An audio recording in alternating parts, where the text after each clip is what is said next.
What's going on, everybody? How you guys doing? Happy Wednesday. Good to see you guys. We're on schedule today. Woo! It's nice. It's nice. Nice to be on schedule today. You know what's weird? I just realized there's 2 days during the week now where I don't stream. It's very weird. You see, every Tuesday for the next who knows how many weeks, I gotta go to traffic school. And every Thursday, Skiz and I are dedicating to recording the Imp and Skiz podcast and editing it and all the whole thing. That's our new thing. We're gonna see how long this lasts.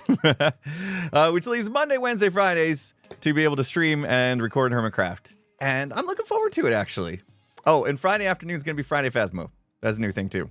Lots of changes. The stuff changes when new things happen. Traffic school yesterday was all right. I mean, I did get, it was good. It was good. It was a great class, super good class. I made some new friends. We hung out a little bit, got up to some shenanigans and stuff. Anyway, we'll recap that a little better later in the week. Maybe what's today? Like in 3 more days. You guys find more about how traffic school went in a couple more days. Defensive driving, yeah. Anyway, it was good. It was very excited for you guys to see how things went. Yeah, we talked about it. I think it's probably best to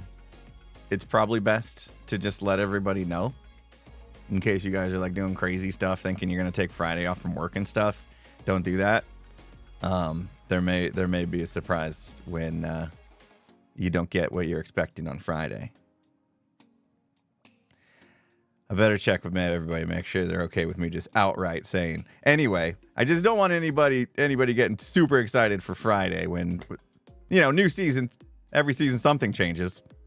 So expect the unexpected. Yeah. Doc moved his video to Saturday? Oh, Doc. Someone should probably warn him. Okay, I'll talk to Doc. What did Jem announce? Did Jem announce something? Jem said it on her Discord? Okay. Jem already said Saturday on her Discord. Okay, fine. It's out. Good. I didn't get any trouble for how many hints I gave you. We're basically confirming that we were recording yesterday. It didn't seem like the group was upset with me. But I didn't want to be the one to just spill all the information straight away every stream because I can't keep my mouth shut.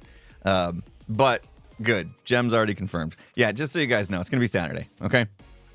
I just don't want anybody waking up early Friday morning, refreshing their feed all day long and then being sad, or taking the day off of work or skipping school or any crazy stuff like that. Okay. Saturday. Good. Now it's out. Good. That's easy. It's coming Saturday, guys. Done. And I wasn't the one who announced it. We'll blame Jem. Sweet. For once, it wasn't my fault. But yeah, it was super fun sitting in traffic yesterday. So much fun. Joel hinted Last Life in his video. Last Life. That's not the name of the series. Green told you on the Phasmo stream that you would be shocked that we were recording Tuesdays instead of Mondays. Oh no, we're releasing on College Football Day. Uh-oh. Oh man, Stormageddon. Yeah, you're gonna have to cancel watching football. It's okay. Don't worry, they play every week. Oh no, Saturday, the day Rats SMP is starting too. Oh gosh. Well, Saturday's just gonna be a jam-packed day. Make sure you guys get your snacks ready and stuff. Clear your Saturday schedule if you had anything planned, because you're all going to traffic school that day. Giarvo. Nailed it first try. Butchered that. Sorry. Thank you so much for the 5 gift sub. Bomb. Appreciate you. No, you're busy Saturday. That's okay. The good thing about videos on YouTube is they stay there unless YouTube takes them down for some weird reason. So you can always catch it, after. Oh, the ASU game last week was sick. That was the first time I've been to an ASU game in person in like decades, I think. And they upset number 16 ranked Utah. And this field got stormed at the end of the game by the students and stuff. It was crazy. It was a crazy game.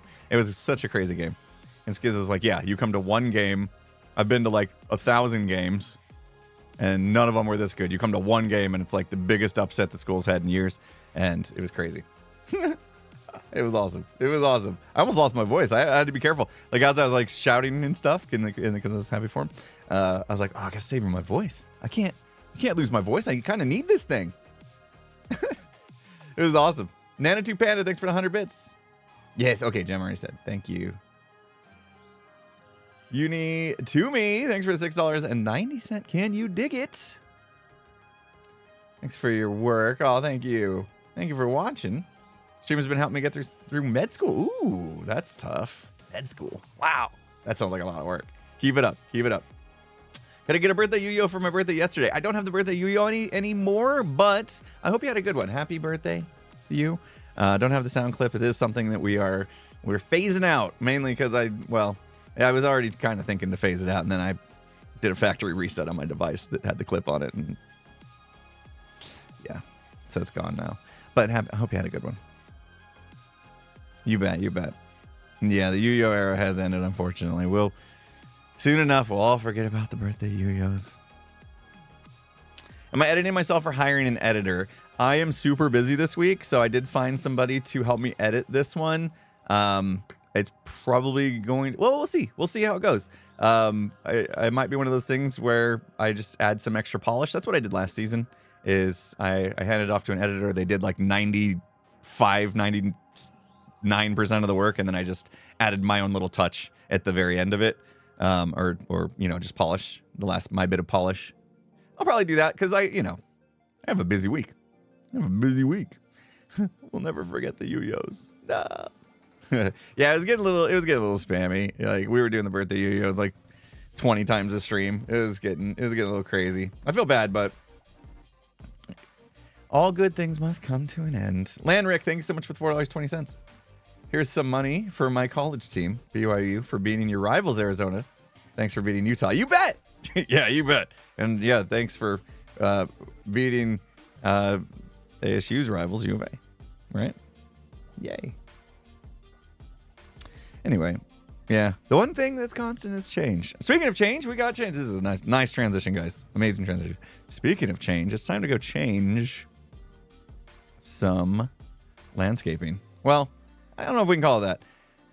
Okay, we got digging to do, okay? But also there's a river in the way. So we have a river to remove. What river? We don't talk about the river, okay?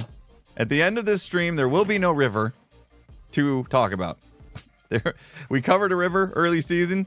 People went a little crazy about, where are you going? Some people were upset the river was gone. What they didn't know at the time, when I covered the river up, was that I had plans. What the heck? Who's Napoleon Bonaparte? Using pews. What is this? Oh, is False doing Cubs Labyrinth or something? What is that? Okay. Ooh, False doing Cubs Labyrinth. Wow, I bet you False crushes it. She's a gamer. False is a gamer. She's gonna do great. Anyway, what were we talking about? Yes, the river. Let's go back to the river. Thank you guys so much for the hype train. Appreciate that. Thank you. So yeah, covered up the river with the city, right? And everybody was like, no, the river. You could have incorporated the river. Could have ran through the city. You could have done really cool things with it. And yes, they're right. We could have done cool things with it. But I had bigger plans. I couldn't talk about it at the time. I couldn't tell everybody. Actually, the river's in the way of something that we're doing. I'm making this underground ace race style game that the river would have been in the way of. And so it needed to go. And so here we are today. Now this is what's happening. We're officially getting rid of what's left of the river that's in the way. And we need to do that right now. Now, I've been busy. I haven't just been stuck in traffic all week. See? Look at me go. Isn't this a lot of work? A lot of work? Digging all this out. That's big. Look at it. Goes around the corner even. But this is where we stop. So we got to get back to it. Yeah. Guys, that was like...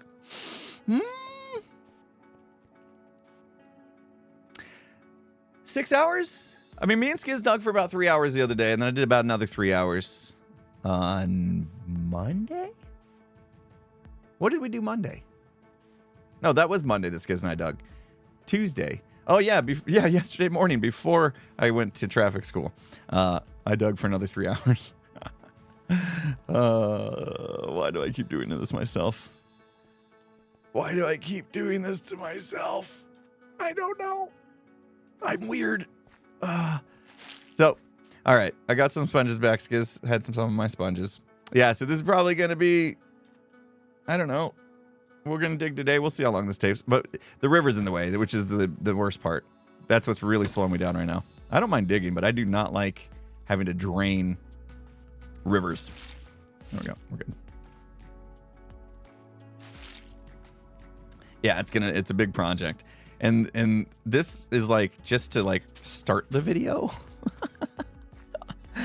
So I still don't really have a video that's being like not very productive. And I still haven't told you guys what this is about. Why do we need such a big space? Oof. Oh man, I'm tempted. I am so tempted to tell you guys what this is about, why we're doing this. Gosh, I mean, you're here. Okay, if you stick around, yeah, I'm gonna rope you in. You ready? I'm gonna rope you in. Don't tell you. Oh no, I have to move a beacon too. Oh, this keeps getting worse. Okay, all right. Should we see if we can keep a secret for once? You guys don't want me to. You actually said don't spoil it. Okay. I like that. I like that. You guys got a little patience. Practicing patience is a good thing. Yeah, we'll reveal it in the episode. You're right. I'm not going to spoil it.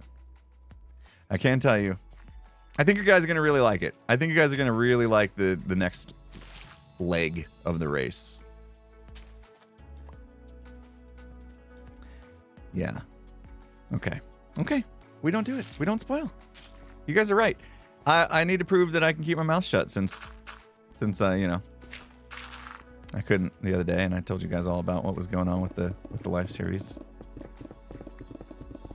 Yeah, I call them legs of the race. They're sections, basically. I don't know. Is that not a common term? Like as the theme of the race changes in different sections, I call them legs. Isn't that normal? Is that a normal term? Okay, that's a normal term. Thought I was being weird. Anyway, 5 minutes.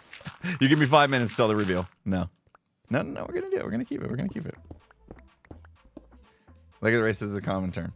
Don't overwork yourself. I'm okay. I'm good. I'm just a little frustrated by how long things take. I love digging. I don't know what's wrong with me. I really, really love digging, as you guys probably know from my history of playing Minecraft. I do this a lot, and I love it. It's therapeutic for me.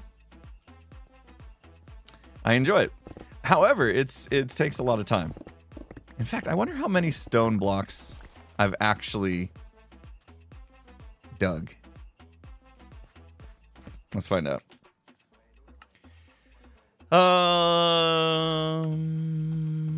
Timed mine. Oh, we're only at 200,000. That's nothing. Joe's at like 2 million. Yeah, can you dig it? Because digging is fun. Skiz hasn't fully repaid his sweat equity. He helped me for 3 hours yesterday or Monday, so I'm willing to say he has. Yeah, we've only dug like 10% of what Joe has done. That's crazy. That's crazy. Doesn't Joe like read Moby Dick while he's digging or something? Doesn't he have some sort of thing he does like that? Is Tango feeling better? Wait a minute. What? What's wrong with Tango? Was Tango not feeling? Oh, Tango's cough made a comeback, didn't it? Is that what you're talking about?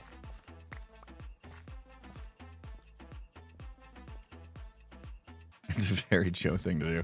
Yeah, I'm pretty sure that's what he was doing. Like, I think he reads. I swear, I seen him. I post some streams where he's like reading Moby Dick chapter 85 to 87 on stream. I'm all like, oh, that's interesting. He got sick in Vegas. Oh man, you know what? I know what Tango needs to do. I know I can help Tango actually. I know exactly what Tango needs to do. He needs to stay home for once. Tango's been gone so much these past couple months. Tell him to stay home. Make videos and stuff. Oh no, I gotta make a wall. Tango's cough making a return once again. This is rough. I should get a conduit in here or something, but we'll just do the underwater breathing. Hopefully you guys can see something. I don't remember how to turn my gamma up. Stay home, Tango. Just stay home, make videos. You're gonna keep getting sick. Nah, he did a lot of travel last couple months between TwitchCon, and I think he went on a vacation with his family, and then Vegas. Like, woo, enjoying life. That's good. Well, except for the getting sick part. That's not fun. I was actually really surprised I didn't get sick from TwitchCon. The con flu is a real thing. Oh, night vision. Yeah, we can do that. That's a good idea. I'll go back and get night vision. I didn't realize I was gonna have to do so many walls. I could put some torches down too. That would probably help you guys. Boop. There we go. That better. A little better. I helped keep him healthy at TwitchCon with my vitamin C gummies. Had them with me all the time, just handing them out like candy. Take these.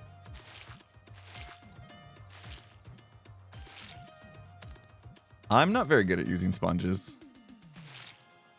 I know there's probably like a much better way to do it, and I just don't get it. I just don't get it. I'm better than Skiz. Oh, okay, well, is that really? All right, I'm not gonna say anything mean.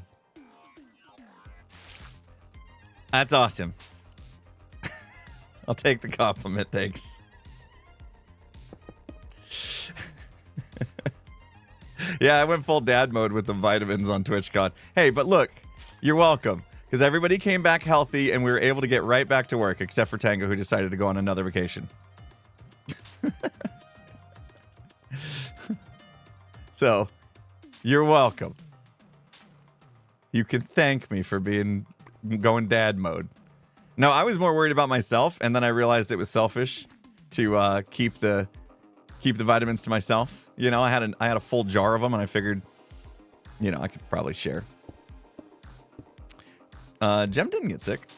Pearl got sick right before TwitchCon. So she kind of like, Pearl got sick and then got over it and then went to TwitchCon, which is actually like a really good way to do it. Like if you're gonna get sick right before you have something coming up, you know, build up immunity. I don't think it works that way because there's so many different like viruses and stuff you can catch. It's not like you're gonna get immune to all of them, but it seemed to work. So just be patient, Zero. There you go. Victor's Crowley, thank you so much for the 200 bits. It was so trippy yesterday when I watched the last VOD. I forgot I left a message to future me. Oh yeah, that's right. And it happened twice because Skiz also got the message. So you were watching Skiz too. Nice. Yeah, let's go get night vision. I want you guys to be able to see okay.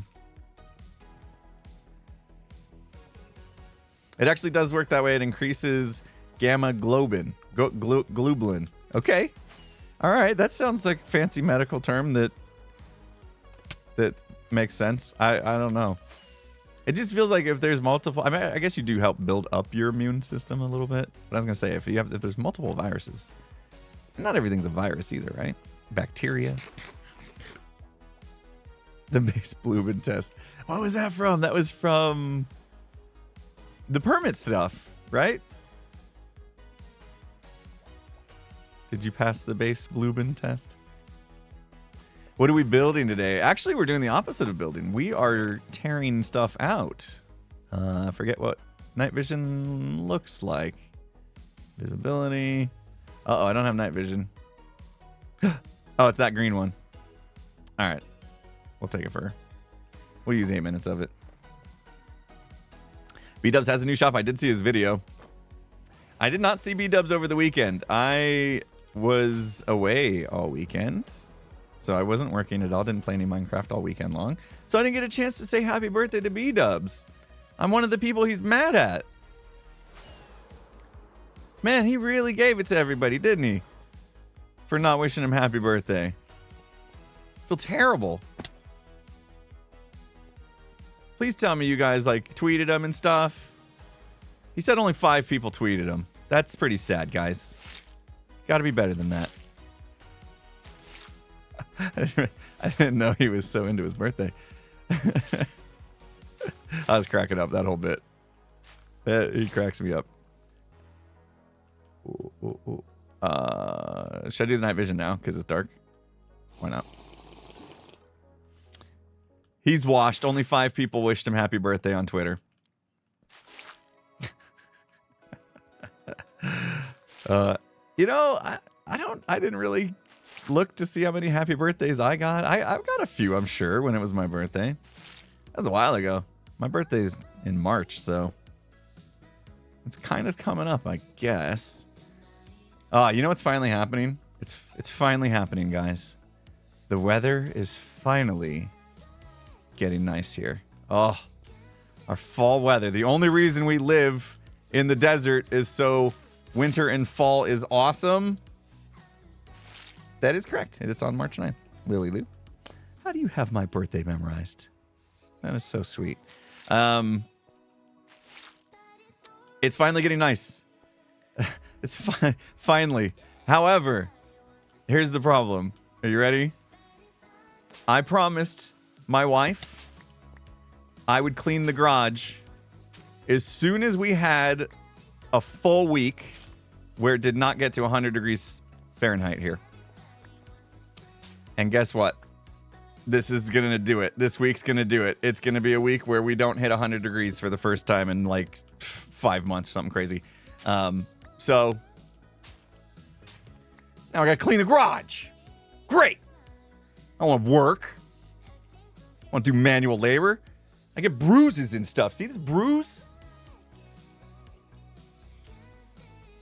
Got bruises from working hard last weekend. I want to work. I want to do physical labor. Just let me play video games all day long. Come on.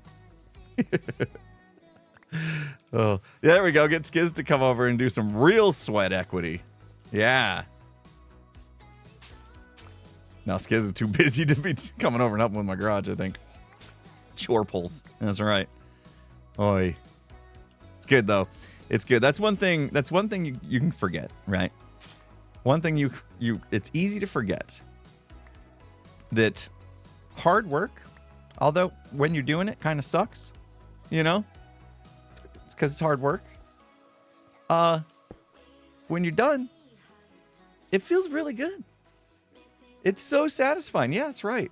Like when you put a bunch of effort into something and you make a difference, you make, you know, your garage is clean or your yard looks good or whatever.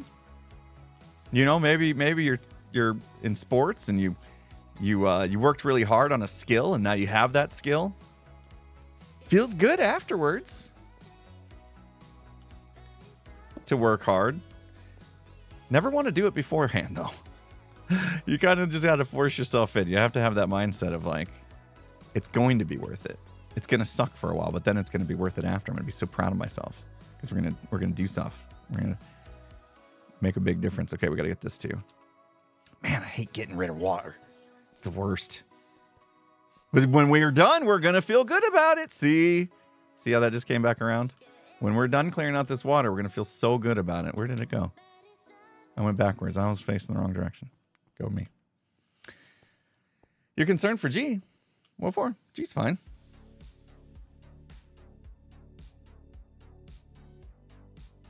Oh. Okay. G went up into space. I don't think it's a secret.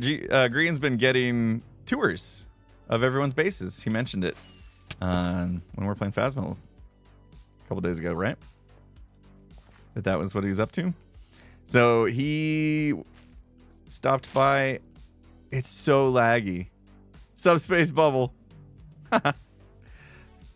Yeah, it's laggy because of what they're doing. Yeah, so he's been working on this for a while, actually. He's trying to get around to everybody's base and see what everybody's up to and stuff. And that kind of stuff takes a long time. But it's going to be cool. It's going to be an epic-sode type of situation, right? Where you get to see Green go around and interact with... I don't know if he's going to get to everybody, but, you know, so many different Hermits and stuff. And you know, chances are, if you don't watch every single Hermit, you're going to see a bunch of things you've never seen before. Love that idea. I think it's good. It's good for the server as a whole. For people to see what other people have been up to. But yeah, he stopped by. And, you know, with me, he mostly knew what I was up to. Because, you know, we're part of the mountain together, Magic Mountain and stuff. So he's right there. He's always kind of around my base. And we hang out quite a bit. So it wasn't like I was showing anything new. But just in case, you know, his viewers didn't know what I was up to with the Cyberpunk City, we kind of went around and explained the game. I did a terrible job, though. I did a terrible job. My brain wasn't working. We just got done with the stream. This is right after the digging stream with Skiz the other day. We just got done with that stream and my brain was kind of mush. Oh, Green dead. Green dead. Doc killed him.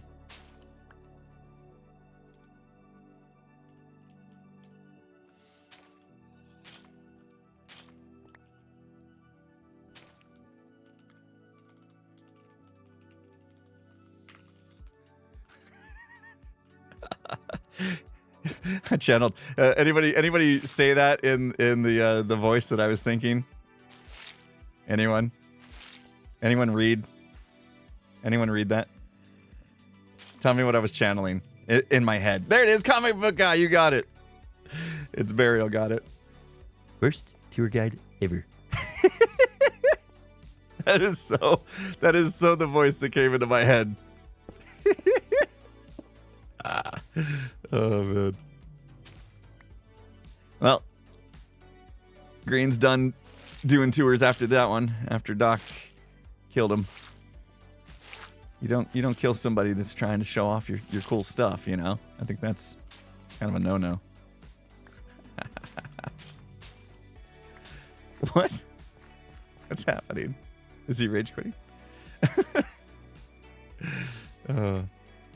When is poker night? Oh, Doc's thing? I don't know. I'm actually out of the loop with what Doc's doing with the poker thing. Oh, he really did leave. Doc left. Okay. Let's see real quick. Chitty cam. Oh, holy cow. That's open cave.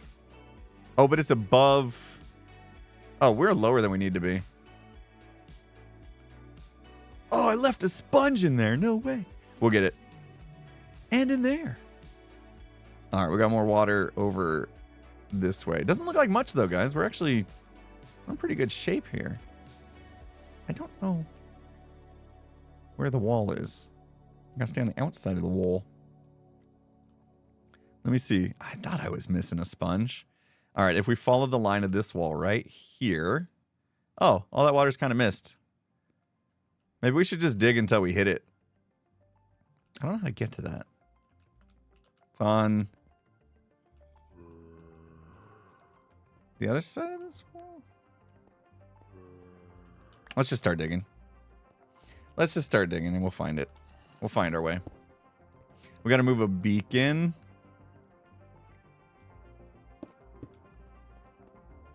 I'm lost.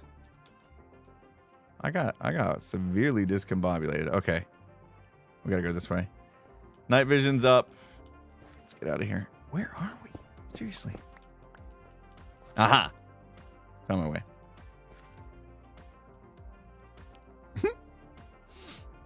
Hi, Lost. I'm Haunted.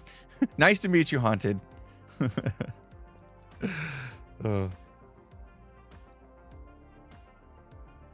Doc just tweeted that.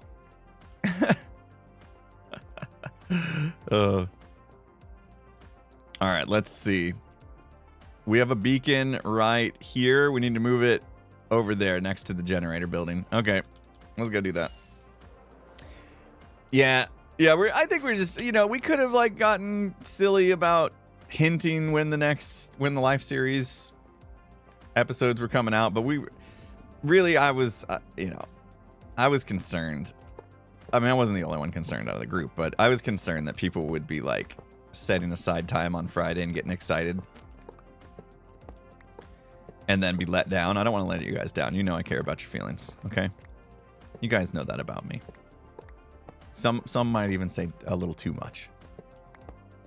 How's Prim? Very good question. Guys, I got really good news.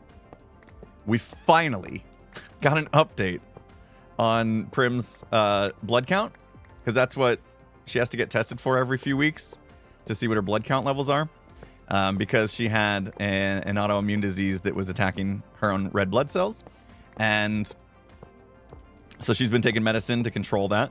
And so we have to get it checked to see if the medicine's working, because we keep dialing back the medicine. And is Scott in the house? There he is. Thanks for moving the update. Yeah, Scott asked if we could have an extra day. He wanted to make sure that he had extra time to edit because he got a lot going on. So, yeah, it's totally Scott's fault that we pushed the date to Saturday. Blame it on Scott. But yeah, we got good news. We finally got results. I don't know what took them so long to give us the results of her last blood count.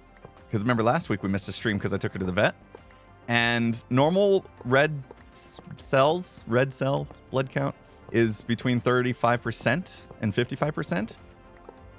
Guys, she's at 47%. That's crazy. Crazy. Highest it's been since she came down with the Don't put that on me. I don't even edit my own videos, Scott said. I'm joking, guys. Nobody take that seriously. It's not Scott's fault. But yeah, Prim is doing great. Unfortunately, I don't have the Prim cam up right now because the podcast took over the other room. There's wires and cameras and lights everywhere still. I didn't tear it down because we are having another guest. And we're recording tomorrow. And we'll tell you who that guest is next week. But yeah, we were talking about Scott Major. Scott drowning Prim hype. Yeah, it's all good. It's all good. But yeah, we're happy. So the doctor said that we can cut down on Prim's medication again, cut it in half again. And so we'll cut it in half, and then in a few weeks she'll get tested. And if she stays steady, then it will like be officially in remission, I guess. Which means I don't think she'll be fully off of the medicine completely, but it's a very good sign. Very good sign. I think I need to go this way a bit. 1, 2, 3, 4, 5, 6, 7, 8, 9. Yeah, perfect. But yeah, thank you guys. Yeah, we were very, very, very happy. I don't know why it took them so long to give us the good news. Could have been sharing this good news with you guys like a week ago. I guess they just were busy. I mean, it's not like we didn't ask them for an update.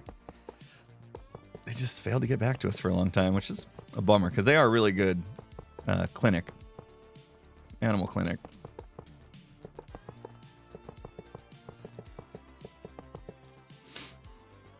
But yeah, you know what? The thing is, like, Prim, she is acting younger. Like, I think, had we known better, and, everything's, hindsight's 20/20, they say, all that. But, like, for the past year or so, we're just like, oh, she's just starting to get old, She's 9 years old. She's starting to get old. And that's why we thought, she's a little more lethargic and not as active and stuff like that. We just thought she was getting old. I think, and we think it's because this had actually been affecting her for a while. Because now that we are seeing her recover with her blood counts and stuff, she's acting like she did 2 years ago. Like she's got all a pep in her step, And so she's like a young pup again all of a sudden. It's crazy. And just, it's like, I don't know, maybe I'm reading into things, but I swear, she looks at me with like this huge smile on my face, her face, which puts a smile on my face. She smiles at me way more than she used to, and I feel like it's like she's saying thank you. You know what I mean? for giving her life back, because it was fading away on her.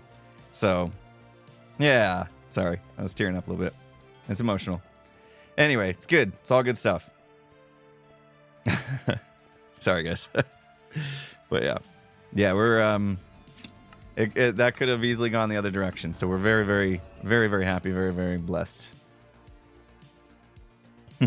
We'll get Primcam back after tomorrow. After tomorrow, we get the podcast recorded tomorrow. I'll get the Primcam back up. You guys can join in and seeing her. I mean, she's still gonna lay around and do nothing, guys. Don't this pep in her step. It's not like she's running around my office going crazy. She's still just gonna lay around doing nothing. But you can kind of see it in her. Kind of just see it in her face. We got mobs up here.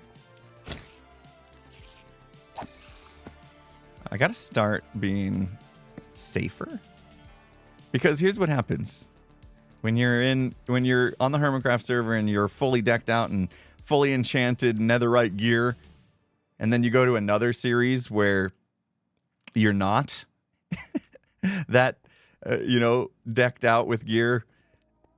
You sometimes will forget how vulnerable you are and do things that could put you in a precarious situation.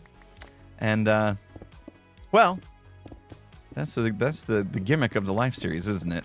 That not dying is kind of important. So yeah. I have to get in the mindset now. I need to constantly just be thinking about that, I think. I don't like doing TNT to clear stone. I really don't. It's always too much of a mess. Always. The cleaning up of the mess afterwards is not satisfying to me, first of all, and it never feels worth it. Although it probably is. It probably is. If I made the thing that blew up the mountain and I did that under here, it would definitely make a huge dent in this pretty quick. But then I'd have to clean up the aftermath, and that's not fun to me. So honestly, I'd rather just dig, because I enjoy it, and plus I can hang out with you guys and read chat. I know we all like the big boom booms. I like it from time to time too, but I also like having a nice clean wall, dugout, perfect ceiling. Stuff above here I can't afford to have destroyed, or B-dubs might get angry. You don't want B-dubs angry at you. I mean, he was angry enough about people forgetting his birthday, so.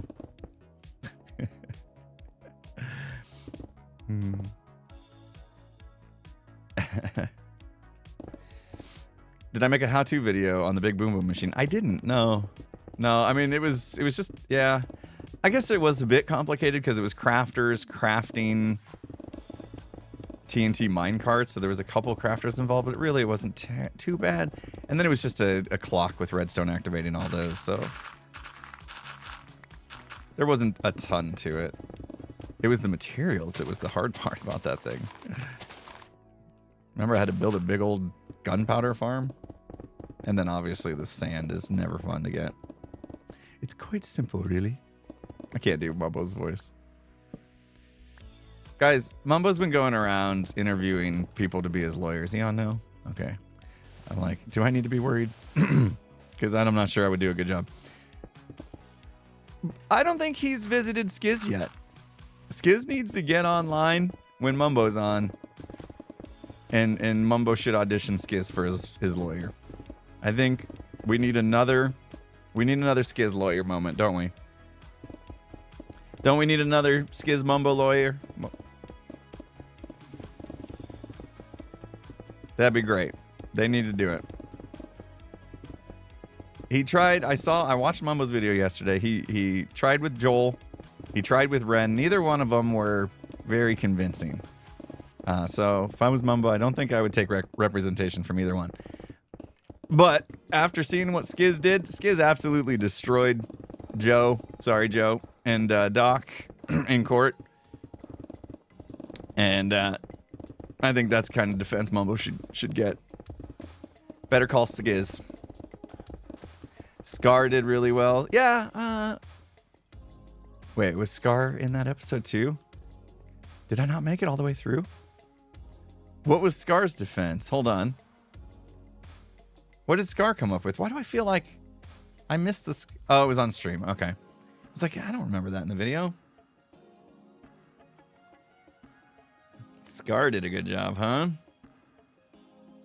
Yeah, Skiz has got the reputation, though. He's got the history. Someone animated that with Saul Goodman, but as Skiz. Oh, that's so good. That's awesome. I'd love to see that.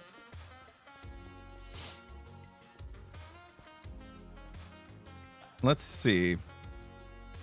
We're going to go top down, right? So I'm just going to do one of these dealies. I don't know why. Usually when you're breaking blocks, you don't add blocks. Whoa.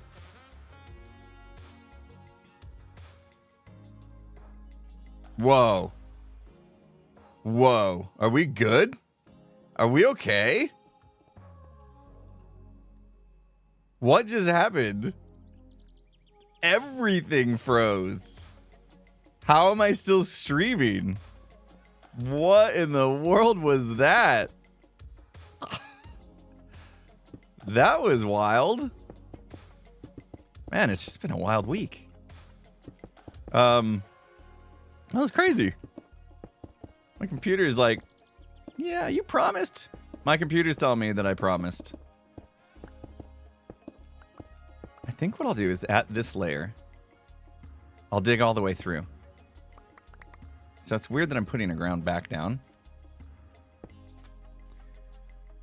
I did promise my computer that I would do a little fall cleaning. Here's a good reminder for you guys as well. Your computers over time will collect dust and other stuff inside of them. They have intake fans, right? And so they're either going to pull stuff into them completely, or maybe you have a filter that collects, depending on, you know, what type of computer you have and stuff. You need to do something about those every once in a while. I would say no more than no less than every 3 months. I mean, that's pushing it. I would say once a month, actually, but I don't do that even, and I rely on this computer to do my job. So should do it every month, but I'm lazy. And I promised my computer I was going to do it this week. I was going to do it. And guess what I didn't do? And now it's like, you said. You know why I don't like doing it? Every single time I do it, I plug the USB cables back in the wrong ports. And the computer does weird stuff. I hate that. All of a sudden, my audio sources will have like a 1- name because it thinks it's a new device. Yeah, I need to label the cables and like label the ports and then just like really make sure, like really get tedious about it. That's what I need to do so that every cable goes in the exact same port and then it doesn't cause any sort of issues. Because if audio devices do that, that means I'm resetting up every piece of software that relies on audio devices, which is a lot for me. It's Discord, it's OBS, it's voice chat, it's Adobe Premiere, it's so many things. It's the worst. And I don't want to do that. But yet I'm happy to change my audio interface every 5 minutes. I'm not happy to change my audio interface. I tried something new once again, and I realized what I had was better, and I went right back. So I think, you know, I gotta just remember that. Different isn't always better. Better is different. Remember Skiz's quote? I don't know where he got that from. Most of Skiz quotes comes from somewhere else, but probably Friends.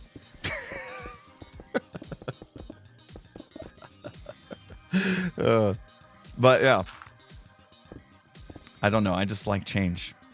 I get bored. But sometimes it is better. Yeah. Not always. It's not always better, but sometimes. I'm always gambling for the sometimes, and I'm let down a lot by trying to make a change and then finding out it's not actually better. It just made things worse. But sometimes I make things better, and then we evolve. Can't get better if you don't change anything. But not all change is improvement, is the point. There you go. That's perfect. Well said. Perfectly said. Perfectly said. Love that.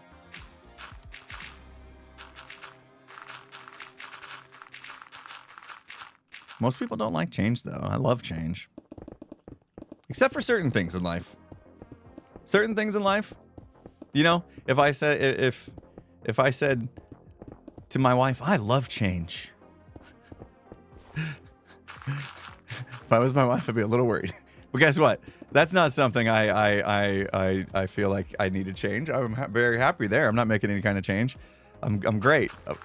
No thought of changing that. So it doesn't apply to everything. We should probably clarify that.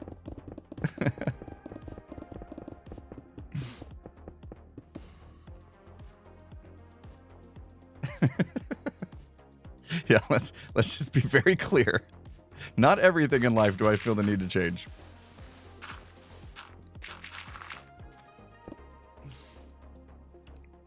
Change is awesome. It jungles in your podcast.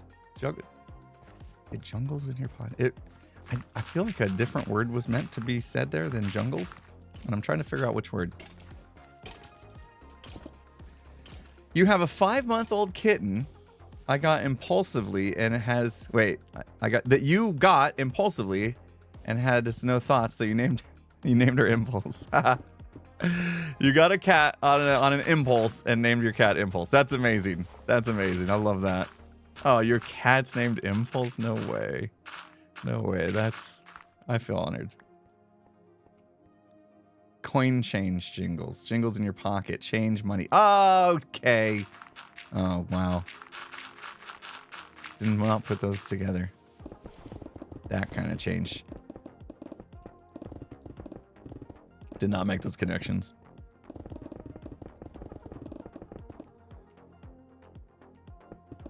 You're welcome for the dad joke. Thanks. I didn't get it. I thought we were having a serious conversation. You guys come in with dad jokes. Come on now. Trying to be serious here. How did getting stuck in traffic work out for me? You know what? I thoroughly enjoyed it. Made some good friends. Well, I mean, they were already my friends, but yeah. Had a good time. Had a great time.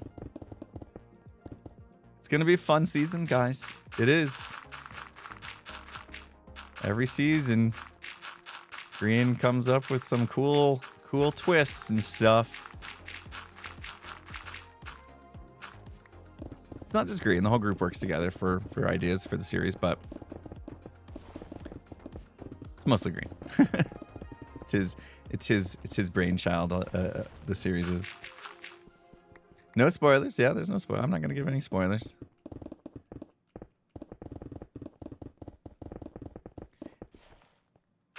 You guys will enjoy it, I'm sure.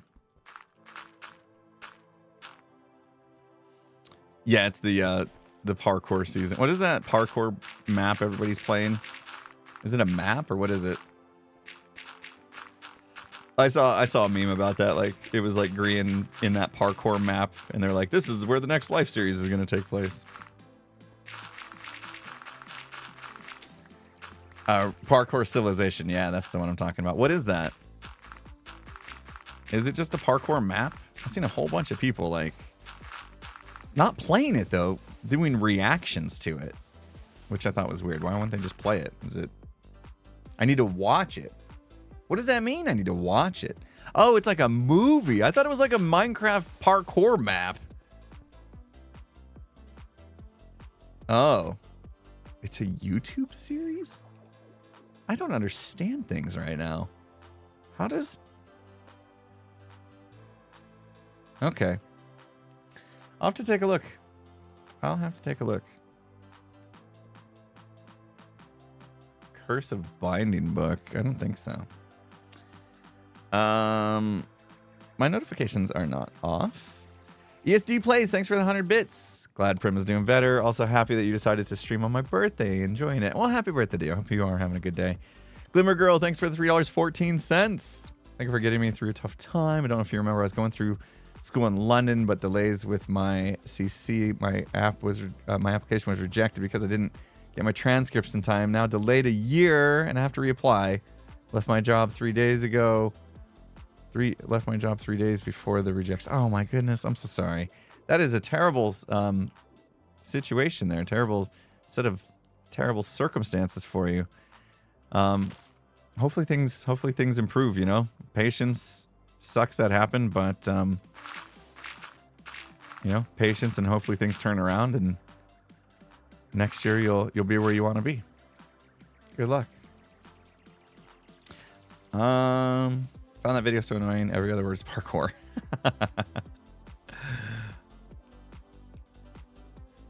Do we get another night vision? I only had the one, I think.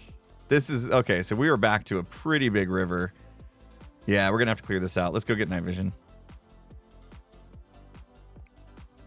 The book was written in parkour. Okay, I gotta see what this is about. I don't understand. I thought it was a parkour map, and I was like, why are people watching other people play a parkour map and responding to it? Now it makes sense that it's something completely different than what I thought. Ooh. Haunted, if you're on a PC and not mobile, can you change that message and take out the link to Glimpse, please? If not, no worries. We can do it later. Falls, thank you so much for the raid. Welcome, Raiders. Welcome, welcome, welcome.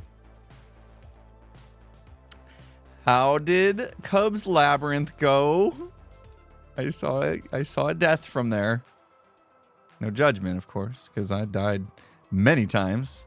I'm not sure about Napoleon, if he was one to get me, but Cub's Labyrinth is rough. How'd False do? Crushed it, I bet. Said it earlier, False is a gamer. Thanks for coming in, guys. Appreciate the raid. Rare Phoenix Fire, thank you so much for the $2. Streams have always bring much joy and stress relief. Well, thank you. I'm glad you enjoy them. Oh, we gotta make potions. We gotta make potions. That's fine. That's fine. We can do it. It's fine. Wait, what is that face, Falls? What is that? What is that? It's like a...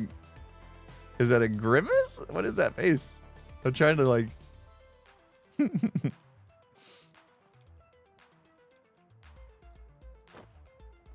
B-Dub's Potion Shop, right. Okay, fine. I mean, I could totally make my own. Got your cool glasses on. Okay, that's like wiping dust off your shoulder like you didn't do too shabby.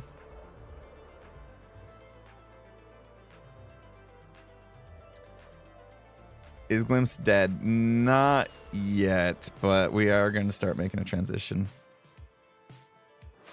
We haven't made an official announcement just yet, but we're gonna shift focus again. Spend some cash, support the economy. Support my partner, that's right. I will give him my diamonds, and then he will give me those diamonds for our shared bank account to use. Okay, guys. I did watch his video, however, I did not pay attention to where he actually built this. Where did he actually build the shop at? Help me. Help me. Near the grass shop. Oh, right. Yeah, okay. No, I did catch that part. He was like, yeah, Pearl's doing all this stuff over here. And then he's like, and Impulse did this. That's right. Very nice, very nice. And it is this guy across the way. Okay. We got to get him some. We got to keep our eye on wandering traders. He wanted mini glass blocks. So every wandering trader will check. And we'll see if we can get him some mini glass blocks. What do we got? Night vision. That's what we wanted. Dude.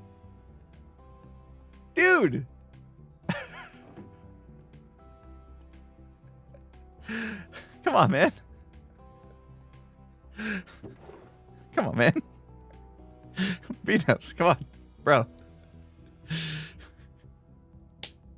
You want your shop to make some money? A little tip. maybe have some stock. Oh, gosh. Seriously? Wait.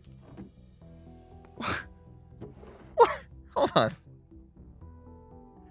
Did he literally just put one potion in each one? What is wrong with you, dude?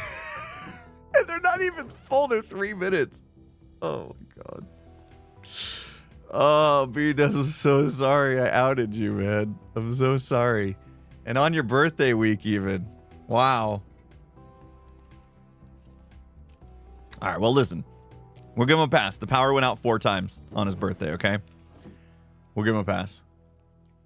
3 potions, 2 diamonds sometimes. What, can we just... What is this? Okay, we came here for nothing. All right, we'll go make our own. After all that, we gotta go make our own. Did Pearl put a portal? Man, that was a tongue twister. She did. There's a portal in there. That was the point. Did Pearl put a portal on the pier? Because that's the point. Yeah, better call the popo. Nice, Pearl put a portal on the pier. Say that 10 times fast. Probably. It's perfect. Yeah, it linked good. That's nice. Okay, I gotta remember that that's there, so I don't have to use so many rockets. All right, we'll go make our own. We'll make our own. We'll fine. We'll be self-sufficient. We'll be self-sufficient. B-Dub's missing out on some business. I'm gonna give him a hard time as soon as he's done celebrating his birthday. All right. Did I actually bring the stuff I needed for this? Yeah, golden carrot. That's all I need, right? Golden carrot. Excuse you. Why are you on?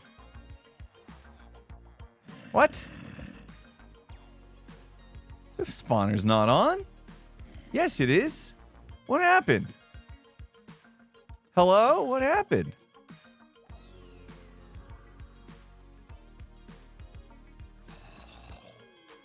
Oh, somebody switched the lever on. That makes sense.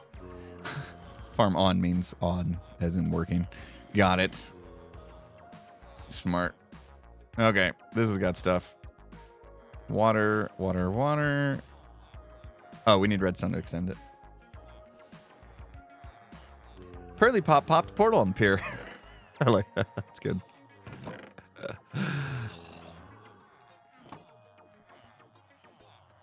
Perchance. All the P words. Guys are coming up with all the P words. Love it.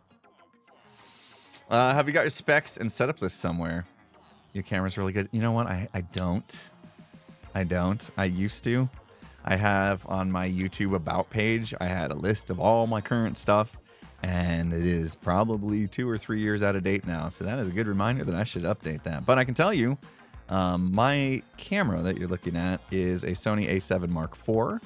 It is using a clean HDMI output into a Elgato 4K Pro. That is a capture card inside my computer, and that is how I'm able to capture this. But the real sauce comes from the lighting, guys. That's the trick. Now, the camera's great. Obviously, it's a very expensive camera. It's got a nice lens and everything. Camera's great, but without proper lighting, it's not going to look as good. See what I mean? Now, this I do have auto ISO on, so it is fixing itself. But lighting makes a difference. Just so you know, if you guys are... Ooh, okay, come on, ISO. I'm too bright now. Fix yourself. There you go. Lighting is a big deal. In case you're wanting to get into the streaming, you know, they don't have to be like... They don't have to be crazy expensive Elgato key lights or even fancier lights. You can get like the same kind of LED lights and just make sure you soften them with some like bed sheets or something. I don't even know what you'd use, but you can get some good lighting for cheap. I like my Elgato ones because I can press buttons and turn them on and off. But yeah, lighting is what will make a decent camera look awesome.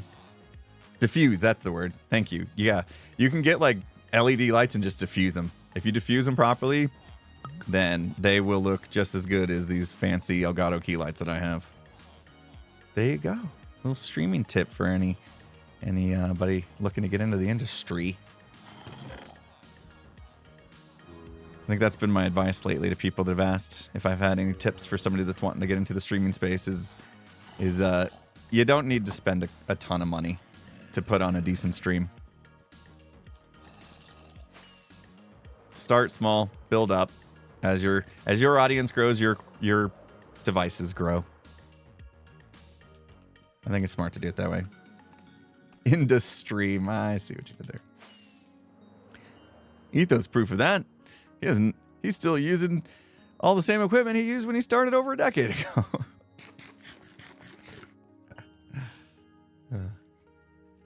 Oh, what did I say? Bad phrasing on something there? He uses a $2,500 camera and then says it's all about the lighting. True. True.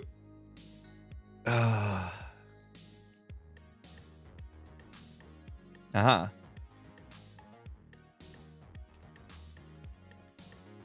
Your device is... I see. Uh-huh.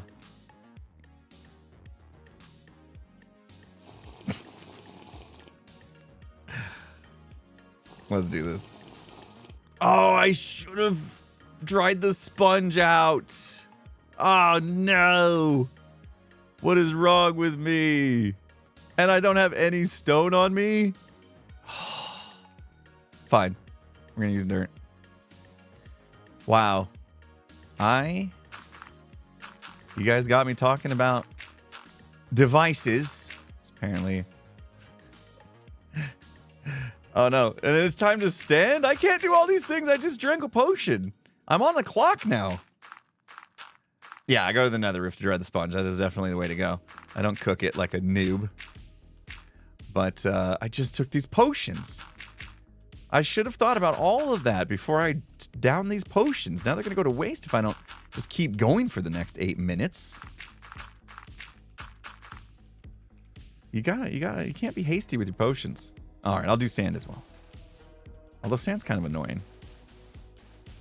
So I got to do these barriers, right? These barrier walls. Otherwise, whoa. Okay. Otherwise, things get a little wonky when you're... I think you can go 5 wide. 1, 2, 3, 4, 5. Right here. We'll go here.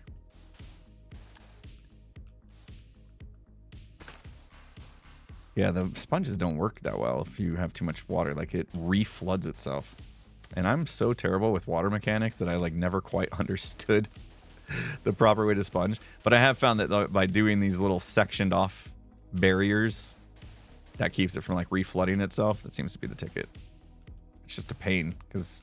trying to dig a hole here, not put blocks in the way. They tried to remind me about the sponges. Hey, there's a lot of chatting that happens, which I love. I love when you guys are in chat saying stuff and things with your faces. I guess fingers, but sometimes that makes me not able to see it all. I'm decent at reading chat too. Don't act like I'm not. I'm good. I'm good at reading chat. I'm not perfect. No, I'm not perfect. Your face fingers, yeah. Saying stuff with your face fingers. I'm not perfect at reading chat, but I don't suck at it. Sometimes I'm busy playing the game. I can't read everything while I'm placing blocks, Have you tried it? You should. Before you get in here and start being like, oh, you're worst streamer ever. Don't ever read chat. You guys should try it. It's really hard. Yeah, I'm no skizzle man at my ability to manage reading chat and playing the game at the same time. I'm no skizzle man. I'm not at that level. We didn't say if that level was good or bad, by the way, just saying.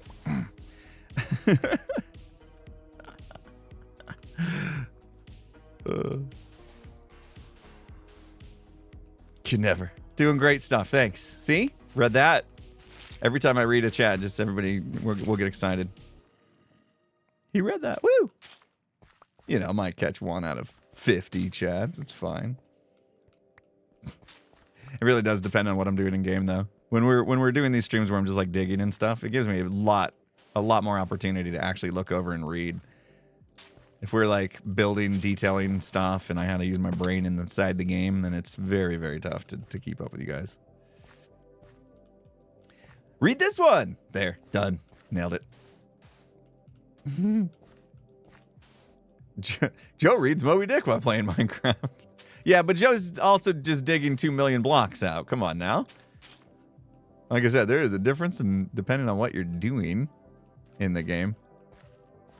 You guys know. How many times are you playing Minecraft and watching a YouTube video or a stream at the same time, and your ability to pay attention to what you're doing in the game is also tied to what you're doing. Wait, what? Other way around. Your ability to watch whatever it is you're watching is tied to what you're doing in the game. Not that bad. Wait. I'm not bad. Wait. Lucid said something. You weren't talking about me. Hold on. I want to see what Lucid. I want to see that one. I want to see what Lucid said. Shoot, gone. Azuma's pretty bad too. Oh, okay. Yeah, I mean, name one streamer. Okay, name a streamer that you guys are like, this one's got it. This one's really good. Really good.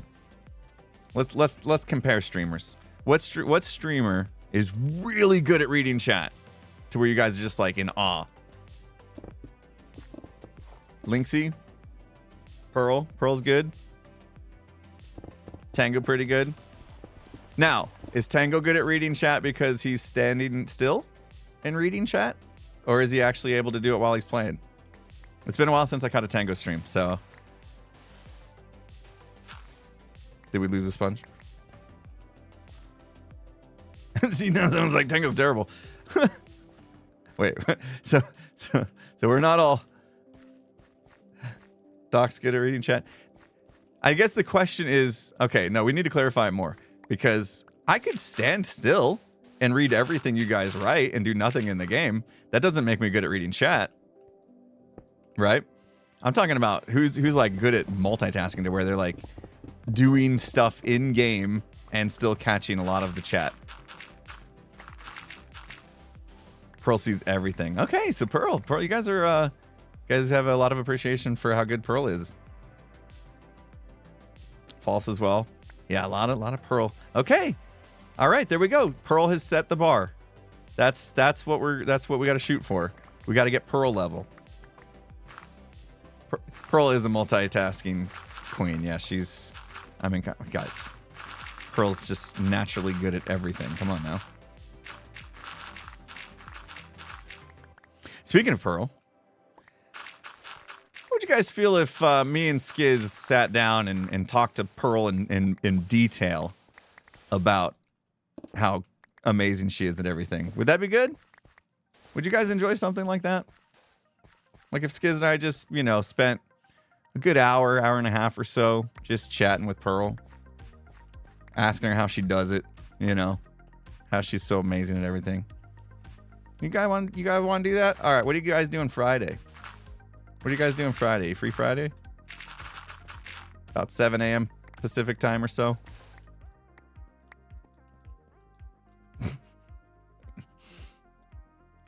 There you go. All right, we'll give you that. Infant Skiz podcast with Pearl this Friday. You guys are going to hear us question that exact thing. Pearl, how do you do it? How do you do it?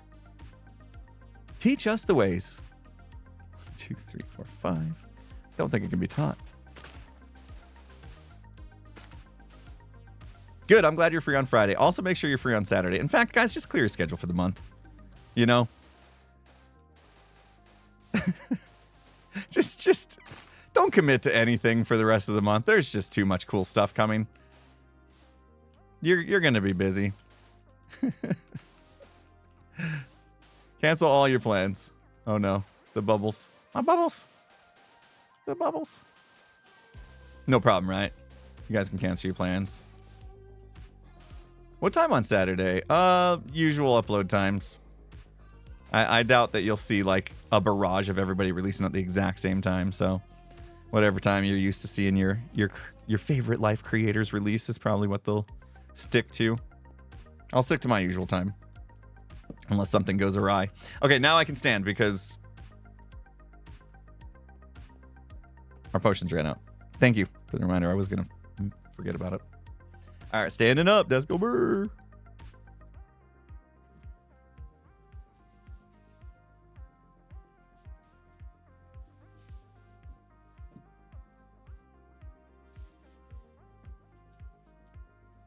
That was a good question. Is it just this week that it's a Saturday release? No, I believe it's going to be every Saturday. My usual time is 7 a.m. Pacific time. So like that same time the podcast is going to come out tomorrow, Friday. Today's Wednesday, by the way, in case you guys forgot. Because I totally didn't.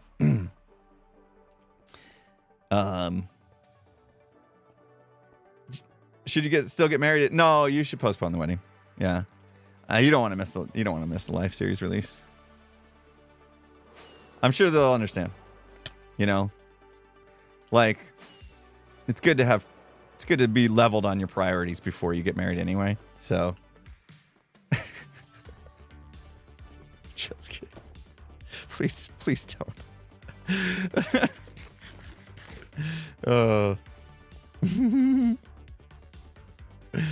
Just live stream the wedding.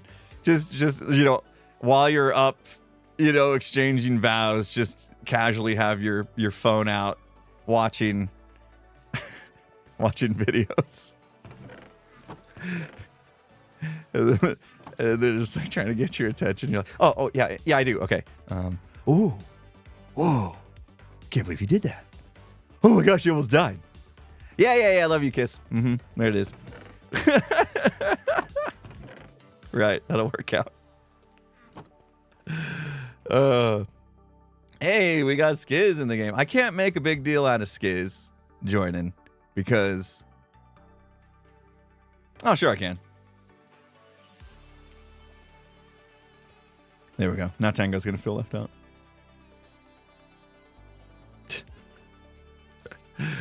Sorry, Tango. All right, what did we need? We needed stuff. I forget what we needed. I mean, we have sand and dirt. That's probably good enough. We're going to dry our sponges, and then we're going to go back in. I'm going to finish this river out.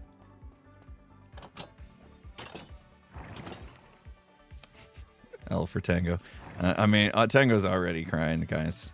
He heard you say that he's not good at reading chat. Actually, I think Tango's really good at reading chat. Tango does a good job at asking a question. Like, really, like asking what you guys think or if you have any ideas. And then he'll stop and actually read your response. And me and Skiz do this both. We'll ask you something, and then we'll just forget that we asked you, and we'll just go back to playing. And you guys will have all sorts of good ideas, and then we just miss them. Gotta love the drying of sponge, isn't it great? Wait. Oh, they were dry, that's why.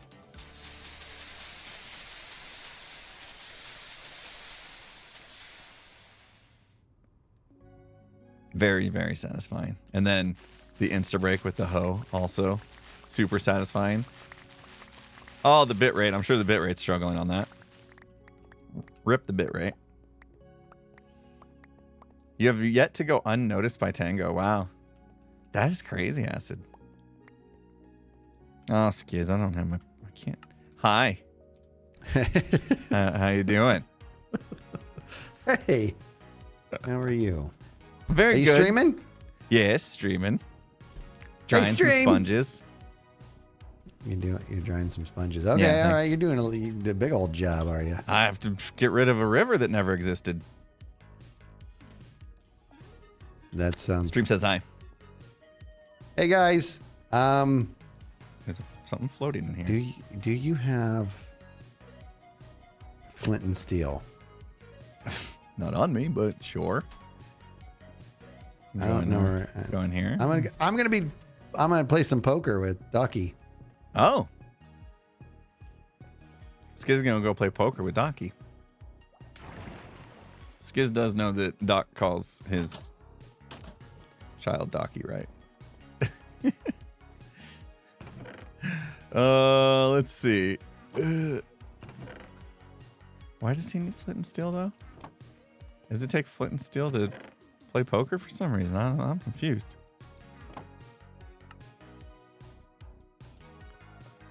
He didn't follow me. I don't know why.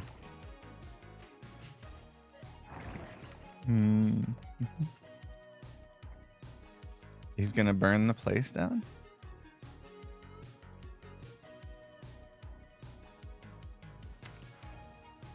Well, I was trying to help him out. There he is. Did you want the flint and steel or not?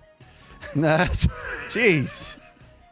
All right. All right, let me take all Doc's money. I'm gonna work out. Let me have one sponge. What? Give me one sponge. Okay. Where is it? There we go. No. Why would you do that?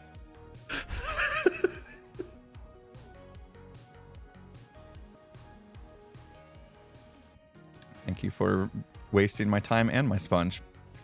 Okay, so Skiz gets nothing from me ever again. He's just ruined the rest of his time on Hermitcraft for the foreseeable future. Well, Skiz asks me for anything. We will default answer to no. Absolutely not. We will remember that. I am not one to forgive people very easily. Trust me. It's one of my things. Once you wrong me, I don't let it go. I don't let it go. And he has wronged me today. Very wrong. Oh, no. I thought I would have carrots in this one because it says it does. And there's no carrots in there. Great. Raucous. No carrots. You don't do that to sponges. You know how hard it is to get sponges?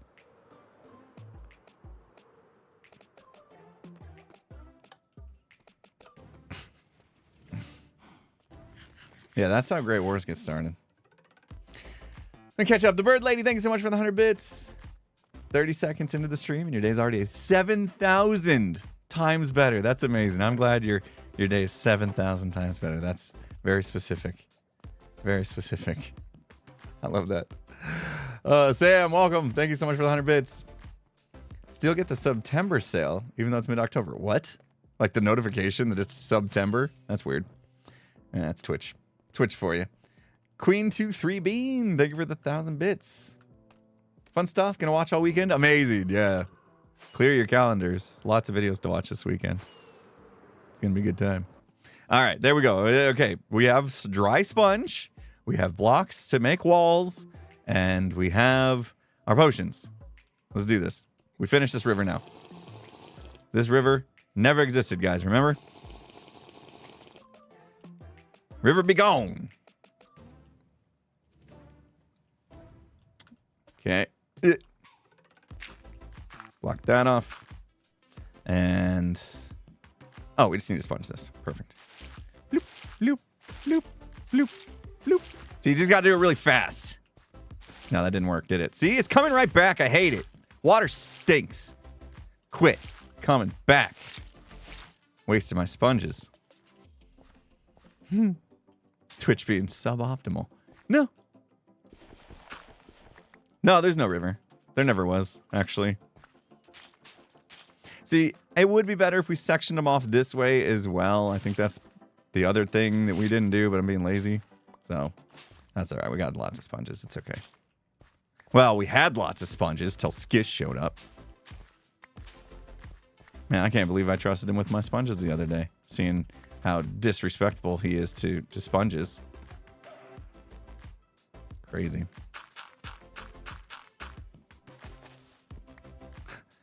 Water sucks, Gatorade is better. Oh, man.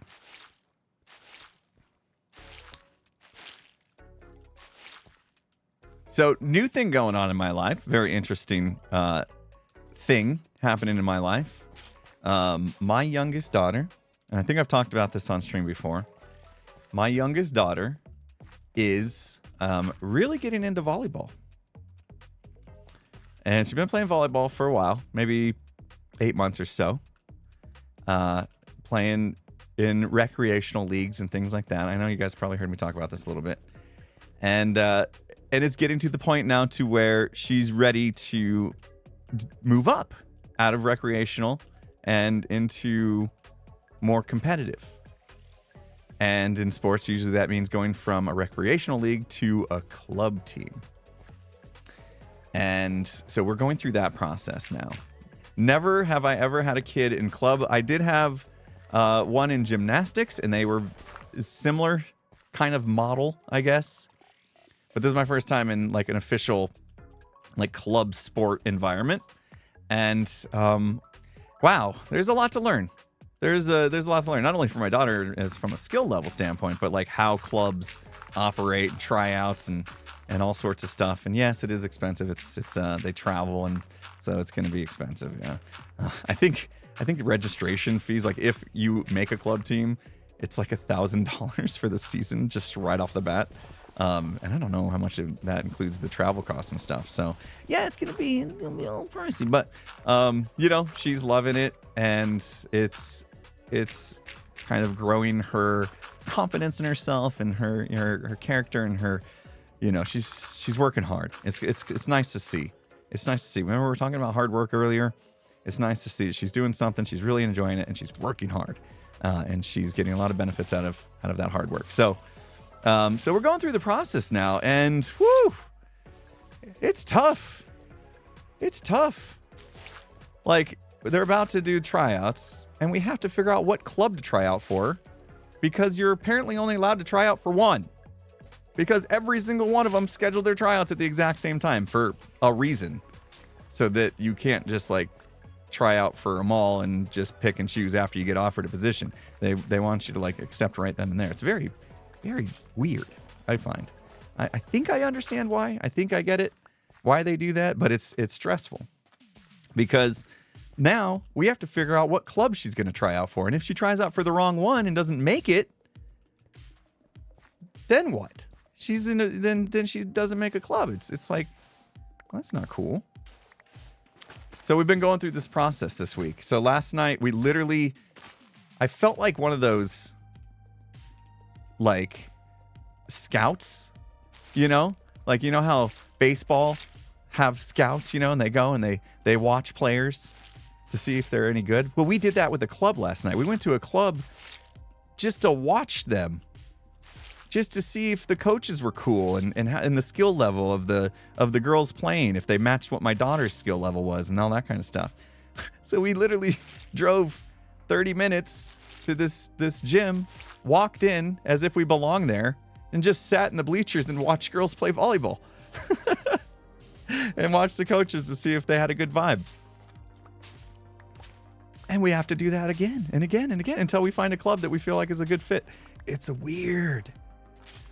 She is middle school age, so she's in 7th grade. She's 13. Well, she's not quite 13. That's the other rub. Is she has to try out for the 13-year-old league because she's turning 13 during the season. So already now she's also like the youngest. And because she just started 8 months ago, and a lot of these girls in these clubs have been doing it for years, she's got some catching up to do. So it's a bit stressful trying to figure out what's going to work for her. We'll find it, but I'm learning a lot. Does she watches Haikyuu? Is that like somebody that records himself playing volleyball on YouTube with a GoPro? Because she does that. I don't know if that's who she watches, but what did Ferry say? Good parenting, though. Thank you. I mean, we try. We try to give her opportunities here. You know, and also I was it's anime and volleyball anime. Okay, maybe not. No. She watches a lot of YouTube people playing volleyball on YouTube where they just have like GoPro cameras and stuff. I don't know how she watches it because those are so disorienting. She's into it though. She got addicted to it. It was really cool to see because she's been playing Rec League for like 8 months. It's still wild to me that she just started the sport 8 months ago and now she's trying out for club, but She's been working hard. So it's a good anime. Okay, well, I'll ask her when she gets home from school today. Anyway, so she's been going to camps and clinics and stuff in the club for like a specific club. Now, this club that she's been doing these clinics for, they are like, I don't know how to put it. They're really, really good. Like really, really good. Probably one of the best clubs in the entire state. And so because she's new, it would be a challenge for her to make that specific club. So that's why we're looking at other ones.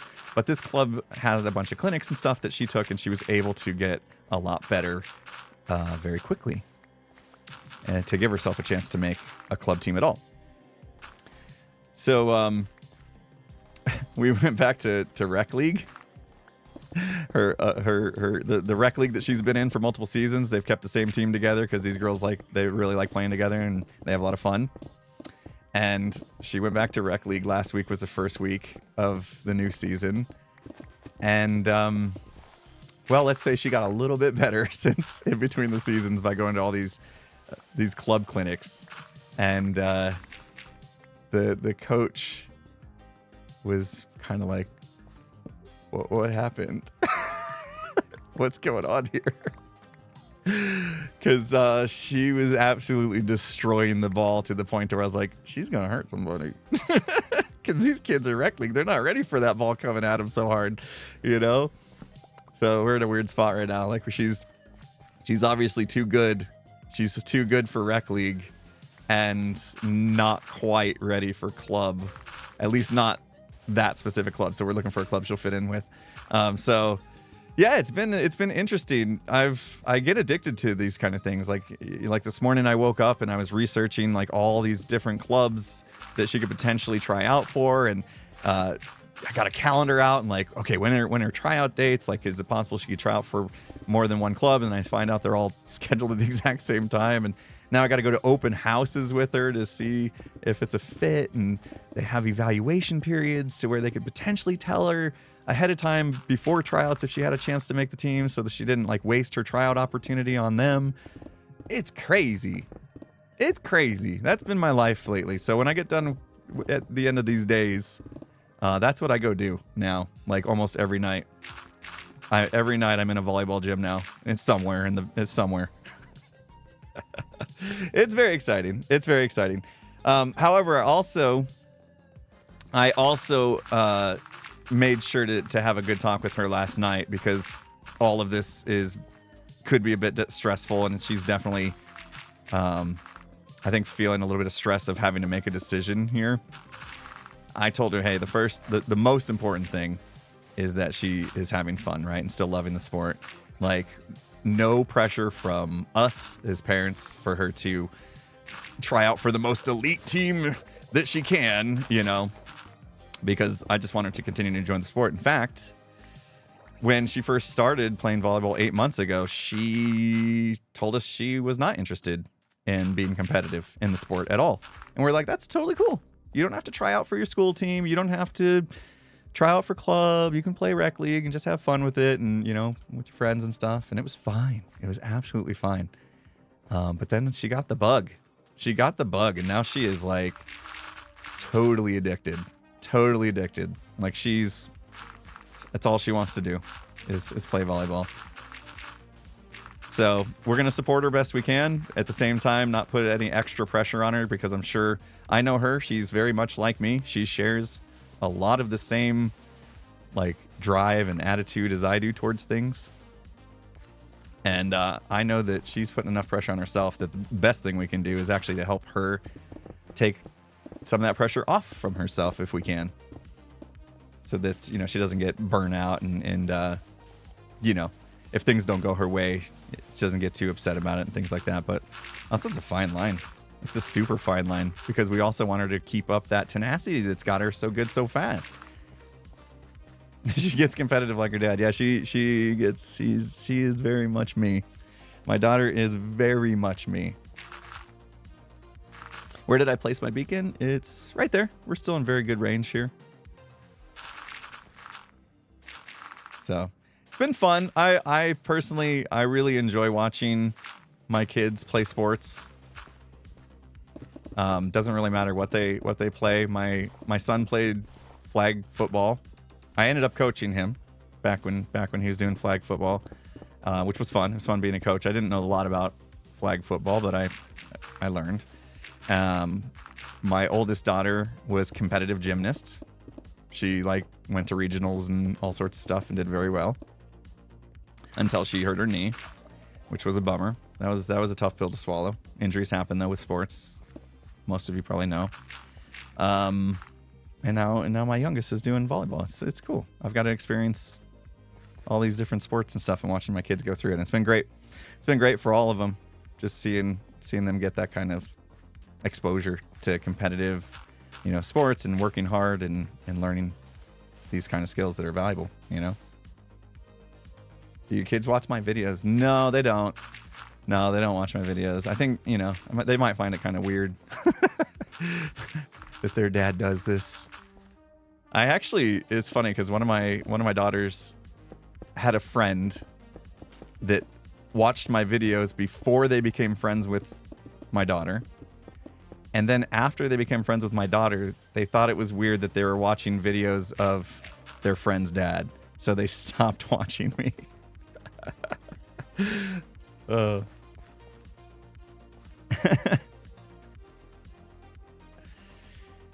really great. Enjoy the time with your kids. Love supporting my son on sport. Yeah, it's super fun.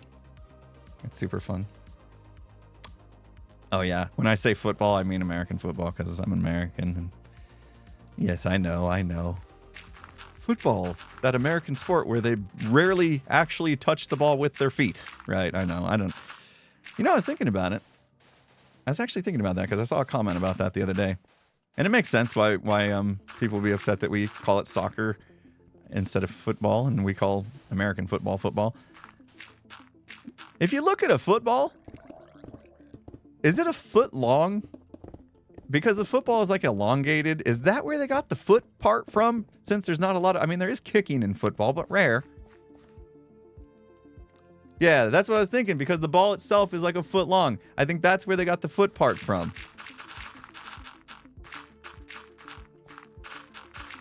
Then it begs the question, where's the word soccer come from?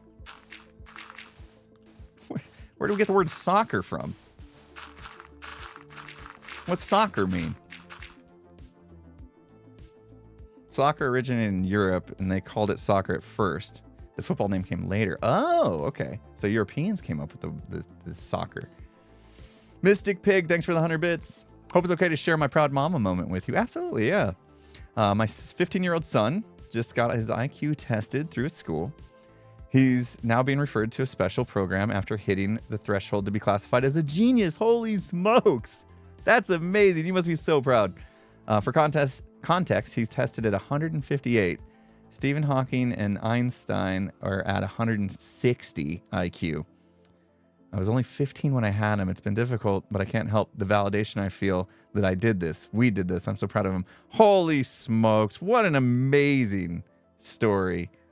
Wow. Thank you so much for sharing. You should be proud, and your son should be proud.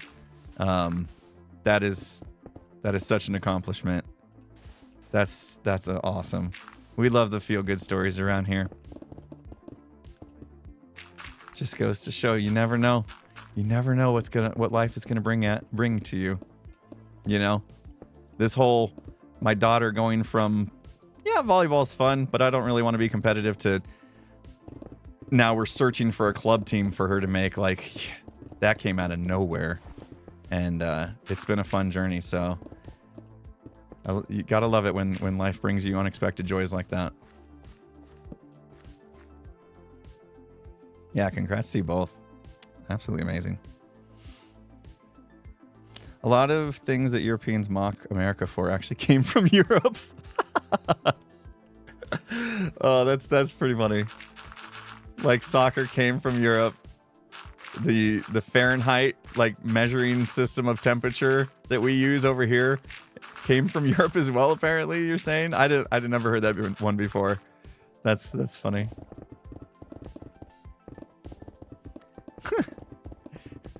Y'all start something, we copy it, then you change it, and then you make fun of us for still using it.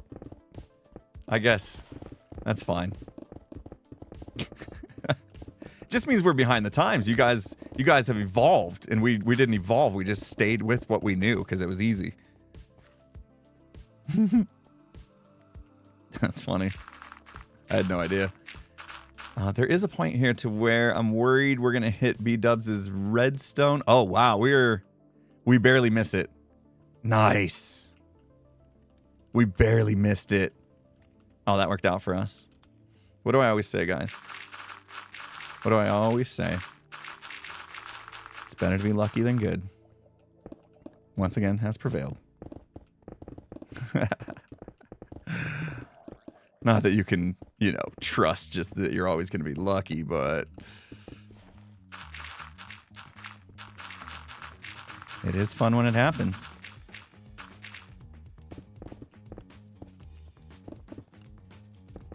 It's so funny, yeah, the whole temperature thing. Did you guys watch Jem's TwitchCon vlog? When Jem was like getting ready and she's like, what's the temperature outside? Because she needed to know like what kind of clothes to wear. And I'm like, I only know Fahrenheit. She's like, that's not going to help. So I had to switch my phone to Celsius mode so that I could tell her what the temperature was. It was pretty funny. Oh, in the hair thing, when she asked about her hair, if it was parted properly in the back, and I'm like, I don't know. It looks fine to me. Or is it supposed to, like, did you want it to do that with the zigzag thing? And she's just like, and then Tango, the only one of us without daughters, takes a picture of the back of her hair so she could see it. And he's like, here, look. The only one that was like, let's just do this. Hey, to be fair, I never did have to do my daughter's hair. My wife always was around to take care of it. Luckily for me, because I would have been a disaster. But yeah, that was a big brain move on Tango's part for sure. That was fun. We had a good time staying in the house in San Diego for TwitchCon. I wish there was more of us in the house, to be honest. Like when we invited everybody over Sunday night before it was all done, we had such a good time hanging out in that house together. It just made me wish that everybody had stayed there, but some people had hotel rooms closer to the convention and stuff because we had a bit of a drive to the convention where we stayed. I'd have gotten it. I'd have figured. If I had to figure out how to do my daughter's hair, I'd have figured it out. Just joined. What are we digging? We are digging out the next leg of Metro Mayhem race. The final leg, actually. Look where we are. Look where we are. Oh, we're almost there. Like, I'm so tempted to cut through just so we get a good idea of how far we have to go. Hold on. Maybe we just do it. We need to go. Oh, wait. It's towards this side. I forget. Yeah. So we are a little bit further than I wanted to be, but it's still going to work out pretty good, I think. What's going to happen with this campfire? Is it going to be right above our head? There's a campfire here. Oh, yeah, that's his pothole smoke thingy. That we are going to hit, unfortunately. It'll just be right there. That's fine. So it does mean that we can't go as high right here? Or we'll just leave it. We'll just leave it float there. It's not, like, in the way. But yeah, let's cut all the way through so we can see what kind of distance we have left to cover. Man, I stood up and I'm hungry.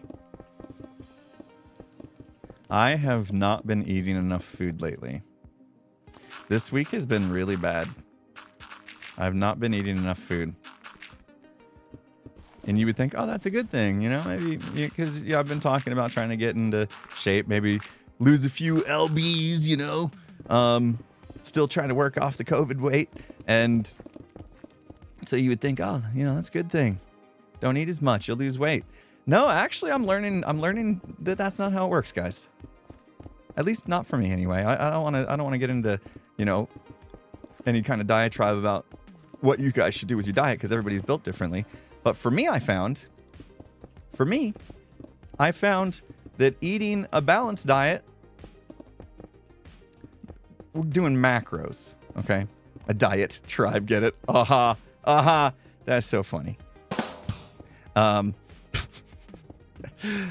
I found that this macro thing, where basically you're trying to like balance your carbs, fat, and protein out to a specific number that's like calculated per your like weight and how much you exercise and stuff. I found that is actually doing a good thing for me, and I've been eating way more than I usually would. But it's good stuff. It's like healthy stuff and balanced.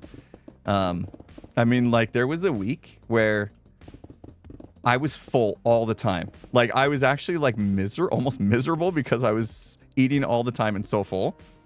And I was like complaining to my wife. I'm like, this can't be right.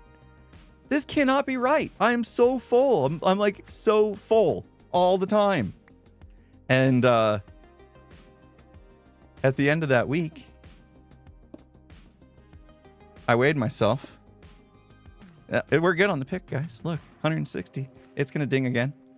At the end of the week, I weighed myself. I lost 5 pounds. I lost 5 pounds by eating a lot. It was wild. I'm scaring you guys with the pick. Don't worry, we got the durability ping. It's fine. It'll be okay. Yeah, I've tried so many different things too. You know, I don't like using the word diet. I don't, because there's stigmas behind that, you know. But this has been just a change in the way I eat lately, and it's kind of nice. It's kind of nice. I'm not like depriving myself, you know, and it's still getting the job done. We're so close. You know what? This pickaxe can make it. This pickaxe will make it, in fact. What matrix do I use? I did some sort of macro calculator thing online. I found a free one. Oh, okay. That ding. Now I'm nervous. That was the ding where now I'm officially nervous, guys, about the pick. Now you guys can start sweating. That was the warning ding. But yeah, here we are, still digging.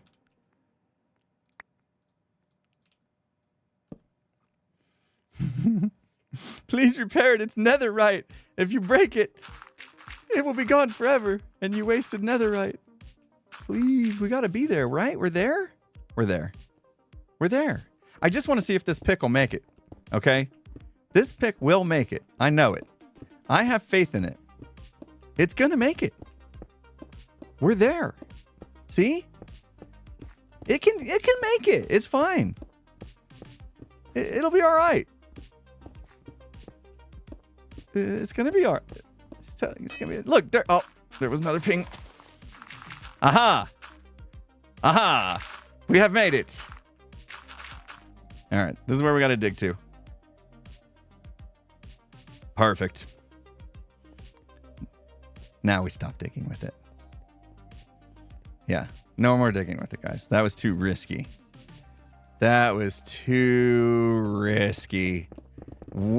too risky. We cannot keep digging with this pick.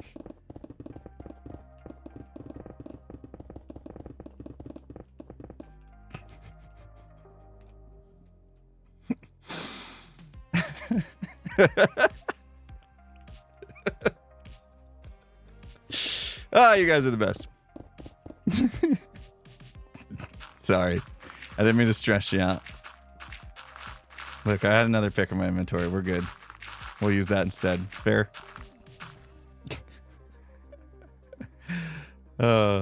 We still had 76 uses left. We were fine.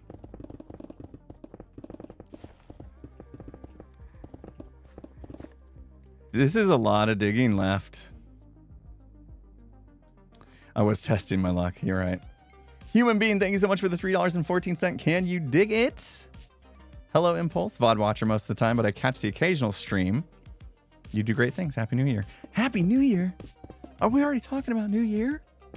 Thank you so much. Appreciate that. I'm psyched, guys. Holiday season. I don't know what's getting into me, I'm usually like, I'm not like bah humbug when it comes to holiday season, but also I never really get excited about it. I don't know what's gotten into me this year. I'm excited about holidays. I'm excited about Halloween. I'm excited about sitting outside in the driveway passing out candy to trick-or-treaters. I don't ever like giving out candy to trick-or-treaters. I find it annoying that they keep coming to the door and I have to get up off the couch and answer the door and hand them candy. But not this year. I'm excited. I'm gonna be out there ready to go. I'm gonna give them the best candy too. I'm gonna give them the best candy. They're gonna be like, "This is the best." What's the best candy, guys? What candy should I give out? What's a surefire candy treat that every trick-or-treater will be very excited that I had to give them?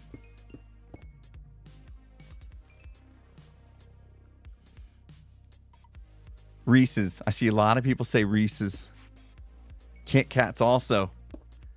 Reese's and Kit Kats. Full-size bars. Make sure there's no nuts, right? Peanut allergies are a thing. Full-size bars. I will be the hit of the neighborhood. Now, here's the problem, right? Here's the problem. Okay, wow. If we go full-size candy bars, guys, are we going to get like... Are we going to get the neighbors to be like, look at this guy. He thinks he's so rich. He's giving out full-size candy bars. You know what I mean? Am I gonna cause a problem in the neighborhood if I do that? Am I gonna cause a problem where the trick-or-treaters get so excited about full-size candy bars that they go home and they put on a different costume and they come back and I don't recognize them and I give them another full-size candy bar? Is that gonna be a problem? Because I can't deal with that. Now I'm stressed. Now I have to actually pay attention to what every kid looks like and see if I know them, if they've already come by and they're just trying to scam me for more candy. Oof. Oh man, blood pressure just went up. I don't know if I can do it. Stamp the hand. Here's a candy bar. Give me your hand. Stamp. As they're reaching, just ninja stamp their hand. Just like as they hold out their hand for the candy bar, just swoop and stamp. You've been branded. You may not return.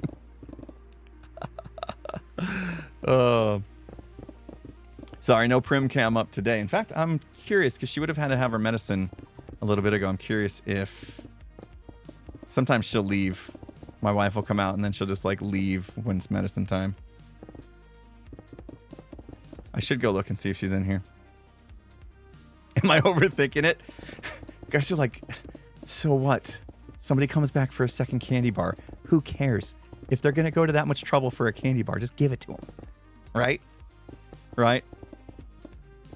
Is that where we're at? What if I run out of candy bars? What if I don't buy enough full-size candy bars? That's the other problem with candy on Halloween. There's always that stress that you're gonna run out of candy. What if I run out of candy? Then I just shut my lights off and go inside. What if I'm not done with the movie I want to watch? We want to sit in the driveway and watch a movie. We're going to watch Hocus Pocus. It's been decided. Talked to my daughter last night. I said, hey, I talked to my chat about the movie that we should watch while we're in the driveway Halloween night. And they thought we should watch Hocus Pocus. And she said, that's what I wanted to watch. That was my idea. My daughter was like, yeah, I already knew that. That's what we were going to do. You didn't have to ask your chat. I was already on top of that.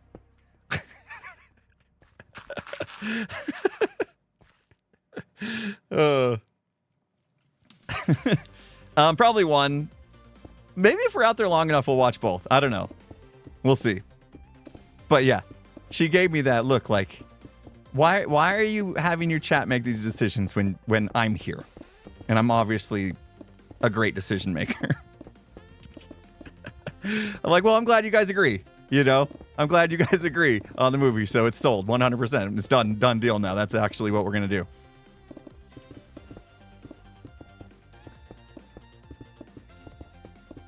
So I could overbuy, right? I could overbuy the candy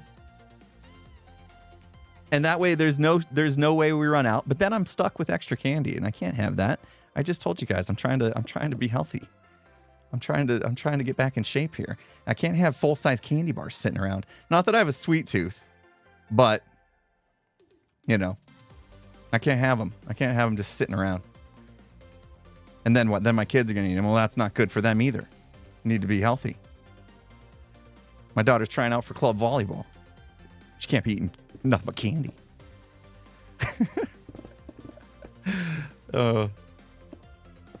So then I start doing the thing where I'm like, okay, let's try to remember how many kids came to the door last year. You know? And so I start playing back how many times I had to get up off the couch to answer the door. How many kids that were in a group at the door on average. Start doing some math. It's pretty quiet last year, actually. I think my neighborhood's growing up. Not as many kids. So I was thinking, okay, I think we're around, I want to guess like 75 kids or so came to the house last year. All right, well, if I get 75 candy bars, that should take care of it. But then there's a chance we run out, you know? Especially if they're full-size candy bars and they get all excited and they keep coming back for more and I don't recognize them. So I'm like, okay, buy 100. What if I'm wrong? What if there's even less kids this year? It's a year later. If kids are getting older and there's less trick-or-treaters, then they're just got another year older. So now there could be less than 75. I could buy 100 candy bars and be stuck with 50 of them. What am I going to do with 50 candy bars? All of a sudden, I don't want to do this anymore.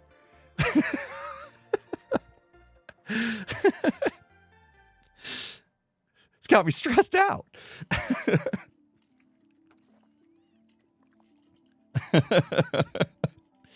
Donate to charity. That's not a bad idea. Overthinking just a little bit? Okay. Overthinking, go burr. Anastasia, thank you so much. We are a full-size candy bar house, and I know kids come from across town for our house, and that's okay. Halloween's about giving out candy. Let them have 2. Kids should be happy. All right, I like that. I like that. I won't be stingy if a kid comes back and wants another one, unless it's like really obvious that they're just straight up taking advantage, you know, and maybe there's a lesson they need to, you know, have learned there. You know, maybe I won't do it, but I don't think it's gonna be a problem. Keep it throughout the year. How long do candy bars last on average? Oh, we got to do all this? Oh my gosh. Okay. How long do candy bars last? What can we get away with here? No, not forever. Chocolate goes bad. There's like, if you get milk chocolate, milk doesn't last forever. Right? Evan and Caitlin, thank you so much for the resub. Jeez, guys, you guys have been subbing for 53 months. How you guys doing? By the way, the thing we talked about, is that public knowledge? I don't think we've told anybody, but did I put it on my schedule? I don't think I put it on my Twitch schedule yet. Have you guys told your audience? Go ahead and share. Can we? It's happening. All right, guys. You guys ready? Since we're talking about Halloween anyway, and it being spooky month, there's a little game. There's a little game that I like to play with friends, up to 4, because that's all they allow in the lobby. That is, it's got scary stuff in it, like ghosts and stuff. It's called Phasmophobia. Well, there's a couple friends of ours who, you guys have played a little bit, I believe, right? Evan and Caitlin, you played a little bit. But we thought it would be fun to play together. You know, me, Skiz, Evan, Caitlin, playing a little Phasmo. What are you guys doing Monday? It'll be afternoon stream, later stream. All right, we said like 3 Central. I had to convert that because I'm in Pacific time. It's like 1 Pacific. So 2 hours from now on Monday. A little Phasmo stream with Evan, Caitlin, and Skiz.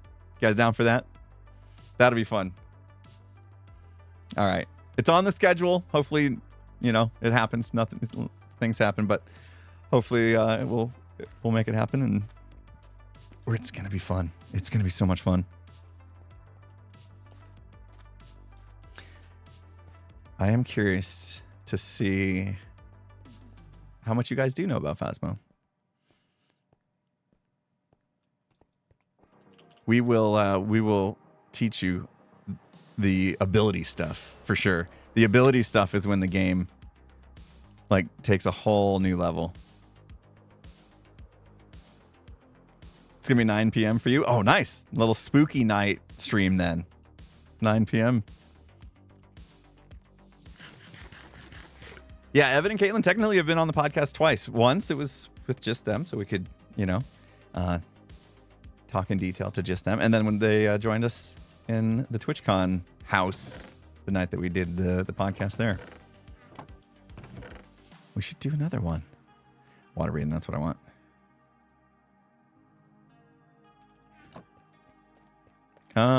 Wet. Yeah, let's go dry these 47. We're going to use them. Tango's been on the podcast 3 times. Tango is the current record holder for most on the podcast. You know how to use the basic instruments, and that's about it. Oh, nice. Okay. All right, sweet. Perfect. Yeah, I mean, that's good. That's good. We don't have to go through the, here's how this EMF reader works and stuff like that. We can skip that. And instead, we can go to, did you hear how fast that ghost was walking? Yeah, that means it's a Morai. You know why? Because you got 0 sanity, man. You're going insane. That Morai is cooking.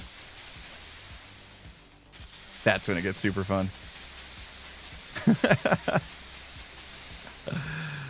If we didn't know this, we played Phasmo for, I want to say, a year and a half before we fully understood that there was like a whole nother layer that we were missing. I mean, we were just goofing around. It was fun to goof around. Scary game, make go burr. Scary game, make you jump, make you scream. But once we learned there was just this other layer of understanding the ghosts, things just changed. I got addicted because I wanted to learn everything about every ghost. I'm getting excited. Awesome. It will also be very good to do a stream like that, honestly, because Phasmophobia is coming out for console, which means there's going to be a lot of new players coming to the game. And it's kind of a nice situation to where if you guys do have some things to learn and we're helping explain some things, all the people watching at that time are learning as well if they're new. So, and also it's a fun dynamic with the chat as well, because there's a lot of like really good expert Phasmophobia players that hang out in our chats during those streams, and they're really good at seeing stuff we miss because we're streaming and streamer brain is a thing, right? And so they'll be like, did you see the breath? Did you see the ghost? You could see his breath. If ghost has breath and breaker off is Hantu. They do all that, right? They know everything. And so a lot of times I'll be running for my life from a ghost and I don't see it breathe, where chat sees that stuff because they're paying attention. So it's really cool. It's really cool. We like solve the ghost together. Whoops. Chat knows everything. Chat does a good job. And sometimes chat's wrong. Sometimes I'm wrong. Green's pretty much never wrong, but, let's not say that out loud because it'll get to his head. And that's the last thing we need is Green getting a big head about, being the ghost whisperer. So we don't mention that. Okay, guys? That's our secret.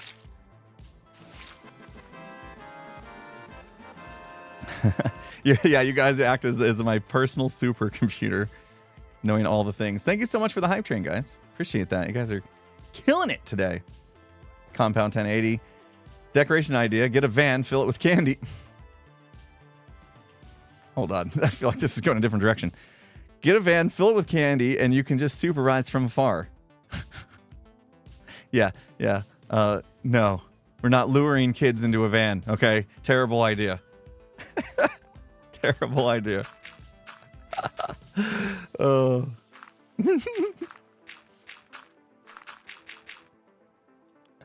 Green became such a Phasmo nerd. He did. He got into it. He got addicted like I did to where it really tickles his brain, to have to figure this stuff out, to suss it out. It's super fun. I get that Phasmo's not for everybody, but I think, when you get into it, into the space that we're in, as far as playing Phasmo, it's a fun space. a great time together. Also, thanks guys for all the bits. Magic Queen, thank you so much. Appreciate you. Quinto Bean, thanks for the 300. You guys keeping that hype train rolling. You're the best. Bop you, bop you, bop you, and a bop, and a bop, and one last bop. Done. Yeah, we are getting, we played so much Phasmo that there's not as many jump scares happen anymore. Because, the jump scare part was always fun too, right? Get a good laugh. Every once in a while, it gets me still, though.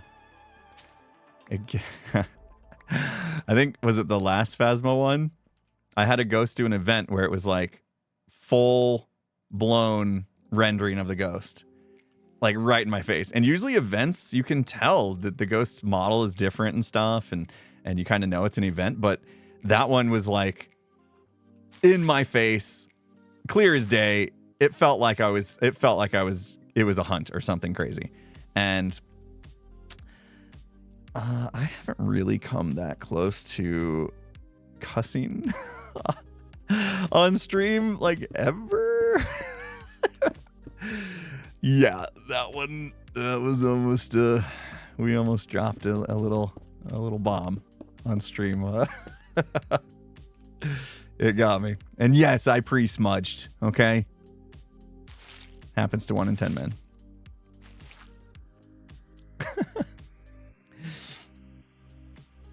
Still at the jump scare point? Perfect. Good. We'll get some good laughs out of you guys. That's what we're looking for.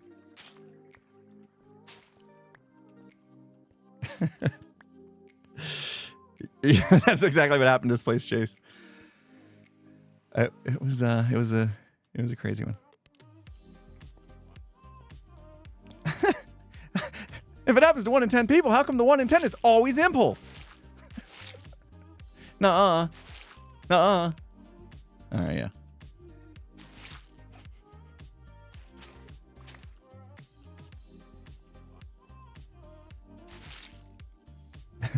No coddling. No.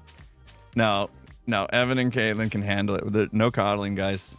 We're going in the deep end with you guys. All right? There will be death. Sorry. We coddled Azuma, and we still haven't heard the end of that one. Hope you guys can handle it. Oh, no, they just canceled. I'm just kidding.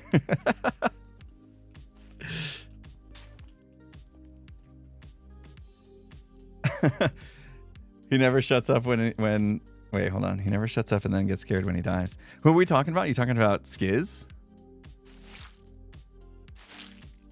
Or Azuma? Azuma was funny. Azuma was really funny. I feel like you're talking about Azuma. Oh, Scar. Yeah, Scar. Well, for the first couple times we played, Scar didn't even realize that you could die in the game. Like his first death, he was like, "What? Nobody told me that about this. I didn't know I was actually running for my life. Thought we were just investigating ghosts. Didn't know there was going to be danger."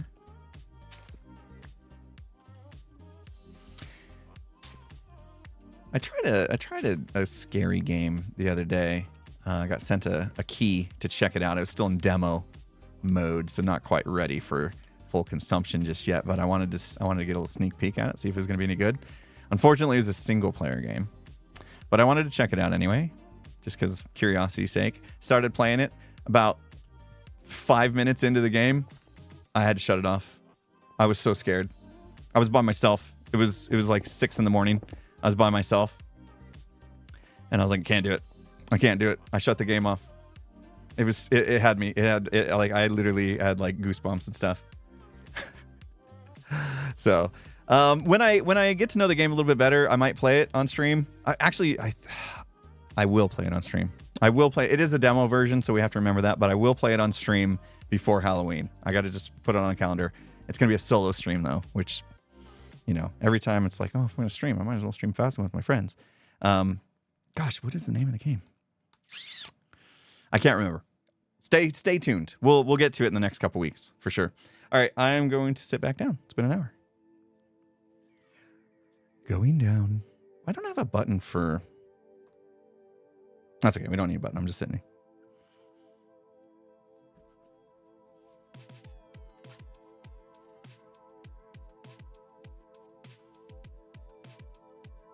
And we're back. Forehead stream. Name, please. Can I give you a name of the game? Hold on, let me look. I will open my Steam library. And we will look. Ghost Frequency. Ghost Frequency.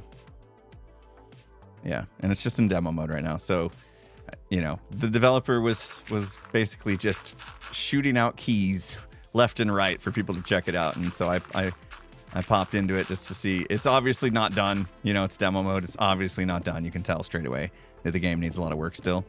They didn't actually plan on releasing it until later in the year, but you know, with it being Halloween, might as well get out what you can while you can in the spooky month. And wow, there was something about the atmosphere of the game that just like got me. I couldn't do it.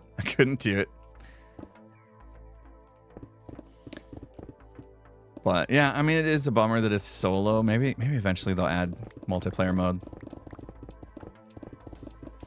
Be cool to talk to the developer and be like, hey, so if you make this multiplayer mode, I got a crew of people to probably play it. If it's any good. We'll find out.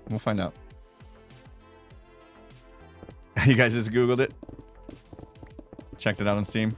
Ghost Frequency? Yeah, it's got a very scary vibe. I just don't know how much depth it has to it, especially being in demo.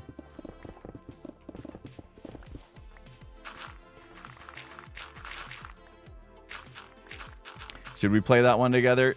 That one will probably get me going. That'll probably be it. That'll be the time I drop the F-bomb on stream.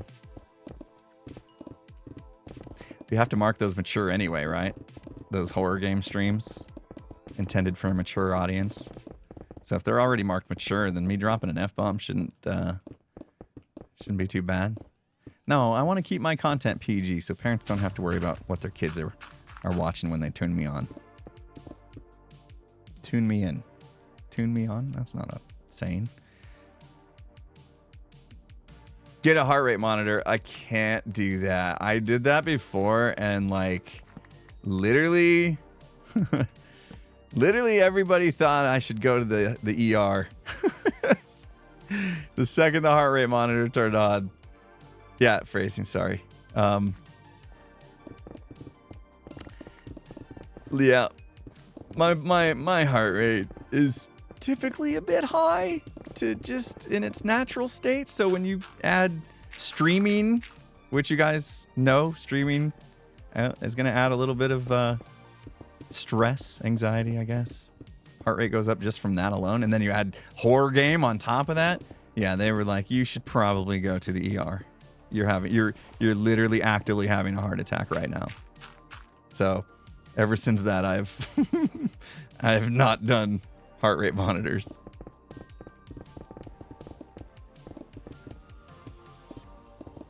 $160 to $180 is okay. I don't know if it was around that or what. I can't remember. I think that's probably about where it was. But you're just sitting here playing a game. It shouldn't be like that's the heart rate if you just got off a treadmill, maybe. You know what I mean? Like you just ran a mile. Sitting here playing a video game and getting up to 180 is like, I don't know if everything's right with you. You should probably look into that.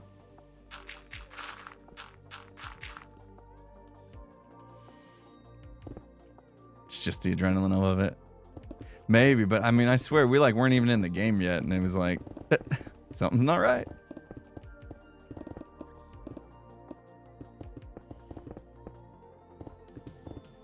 Fight or flight is a powerful motivator. Yes, it is. Well, we got rid of all the water, didn't we? Oh no, we didn't. Look at this bit. That's not bad. Okay. We did all right, though. We got rid of most of it.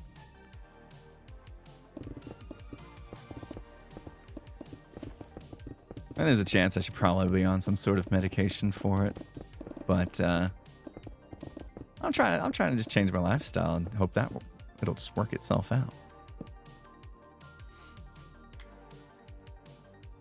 What water? Yeah, there was never water here. What are you guys talking about? What river? Like the name of the title of the stream? What river? We don't talk about the river. Rule number 1 of Cyberpunk City. We don't talk about the river, okay? The river is a sore subject. People get angry. They really love that river. There's never a river here. What are you talking about? Guys are hallucinating.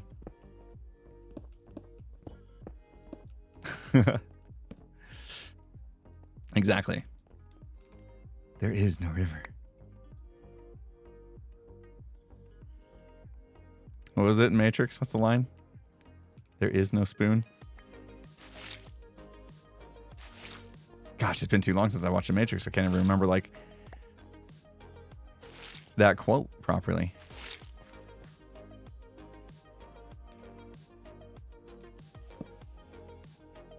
I think we're good. No, probably not. The river was diverted, not taken away. Exactly. Yes, the river still runs.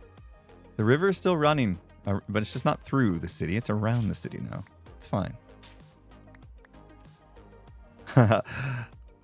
What river? You're confused. You weren't here. You weren't here early season 10, huh? Man, I never got so many thumbs down on a video. But that one, when they watched me cover up that river with a parking lot, nothing but stone. Oh, you would have thought I ran over their dog.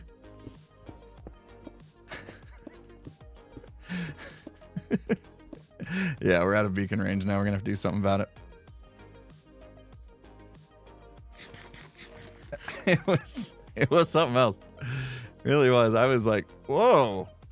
Had no idea people were so invested in the river. Oh my gosh, look at how much we have to dig, guys. We have to dig all this all the way. Yikes. All right, we can move that one. I paved paradise and put...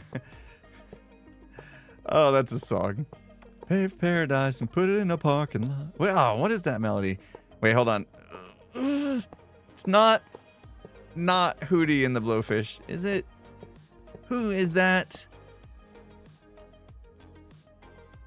Is it Hootie? Who is this? Who's that band that sings that one? Paved paradise and put it... Big Yellow Taxi.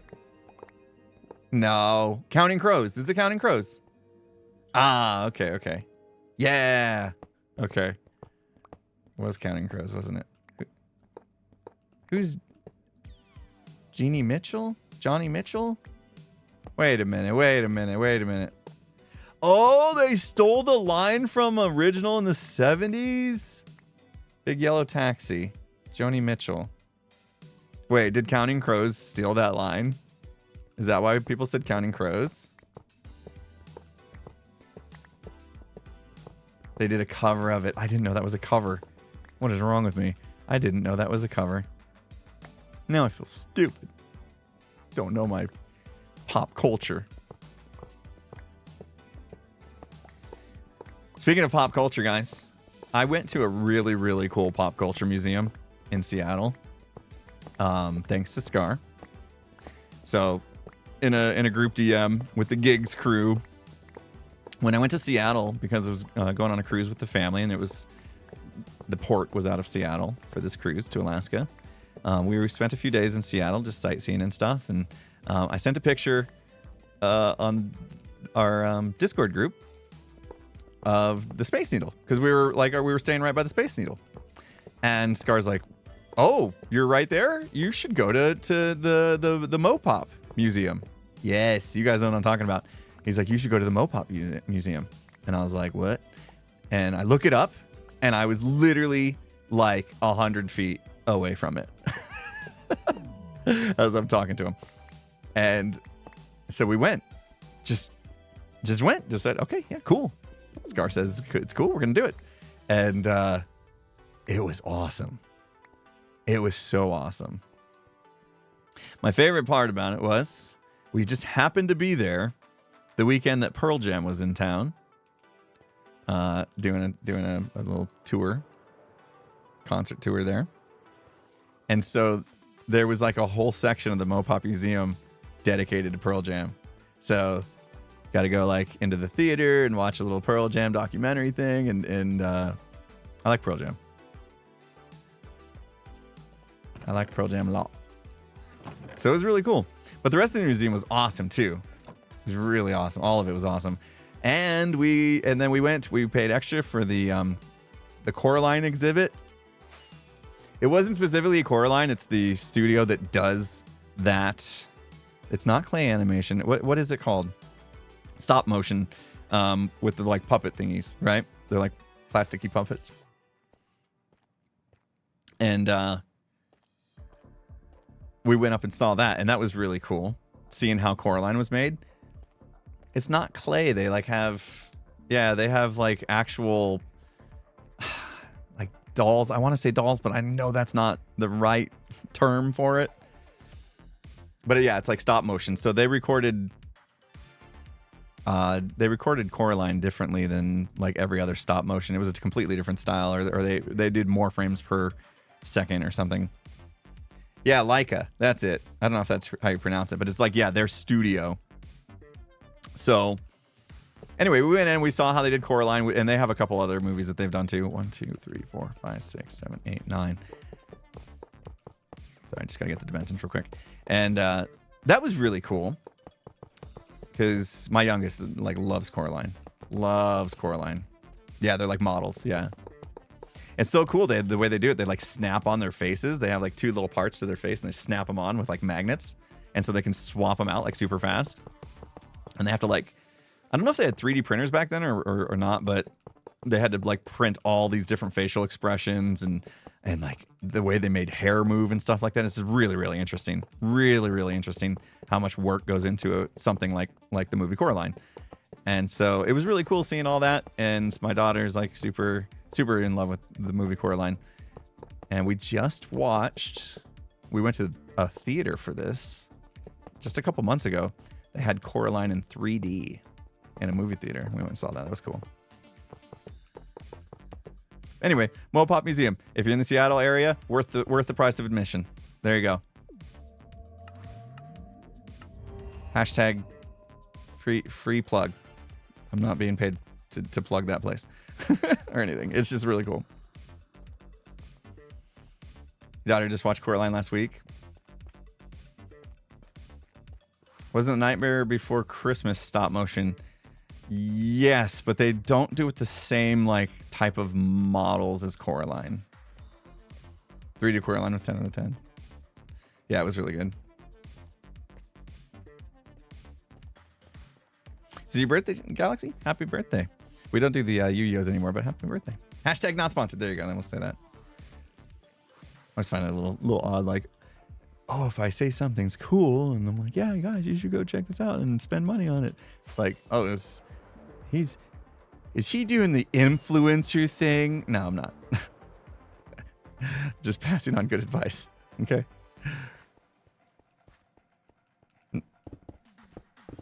Nightmare Before Christmas is sad when you know the backstory. Oh, I don't know the backstory. Maybe I don't want to then. Why don't we do the Yu-Gi-Ohs anymore? It was becoming a bit overwhelming on stream, to be honest, and we've just been doing it so much for so long that it's just kind of ran its course. It was becoming very dominating from a content standpoint. It was time. It was time to sunset it, move on. I cannot see, which means you cannot see. Sorry. I'm doing my best to get this over with. I'm doing my best to die. 22. Nice. Yeah, we'll miss it for sure, but it ran its course. It had a good life. It had a good life.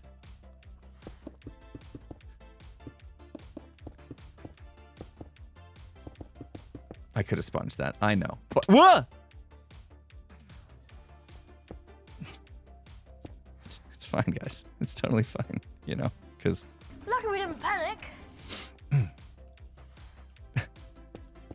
Let's fill that in for a minute. What river? Eventually, there'll be a whole new set of viewers. Nuh-uh. Not better not be a whole new set of viewers, because that would mean that the current viewers have gone somewhere. There will always be a viewer that remembers you. Yo, you guys promised me you would stick around until I can't do this anymore when I'm 97 years old and struggle to put together a cognitive thought, because that's how long we're doing this thing. So as you know. And don't you dare make a joke about not being able to put together a cognitive thought right now. I'm way ahead of you on that thought. Who's cognitive thinking now? Huh? Try to beat me to that joke. You guys are slow.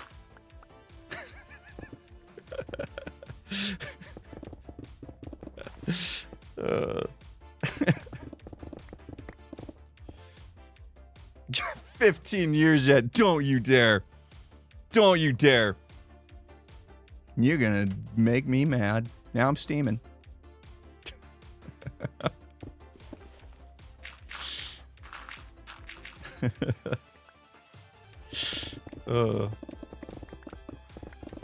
Appreciate the love and support. You know, it's hard enough all these kids keep calling us dads. Actually, no, I don't have a problem with it. I don't have a problem at all with it. I'm proud. I'm proud to be a dad, you know. But it does make us, you know, feel like we're the oldies. So I'll be streaming from a nursing home. I can't do it. Man, I see. Oh, I wish I was good. I wish I was good. I wish I was good. I would have just gone into some Eminem lines right there where I converted them to be PG and make sense about streaming and YouTubing. But then I realized I don't think I can do that without saying something I shouldn't, because it's Eminem lyrics that I'm trying to change up.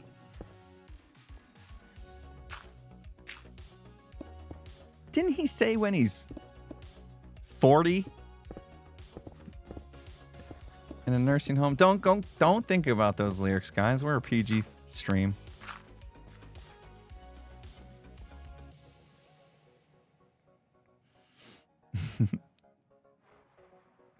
She said 30 when I'm at 30 in a nursing home. Come on, Eminem. How you feel about them lyrics now? How old is he now? How old's Eminem now? Marshall Mathers. How old is Mr. Mathers?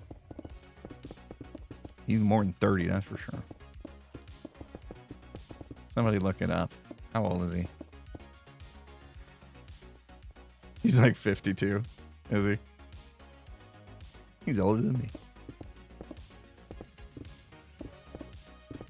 He's still going though, right? He released an album. I don't think it was that great, but he released an album.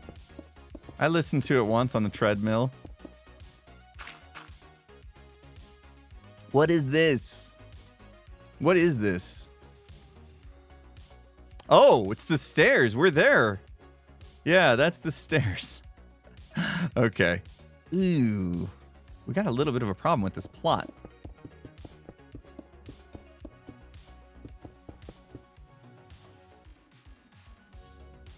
The LL Cool J song with Eminem is so good. Wait a minute, is that on his new album? Did I not pay attention to that when I was... Was it on his latest album?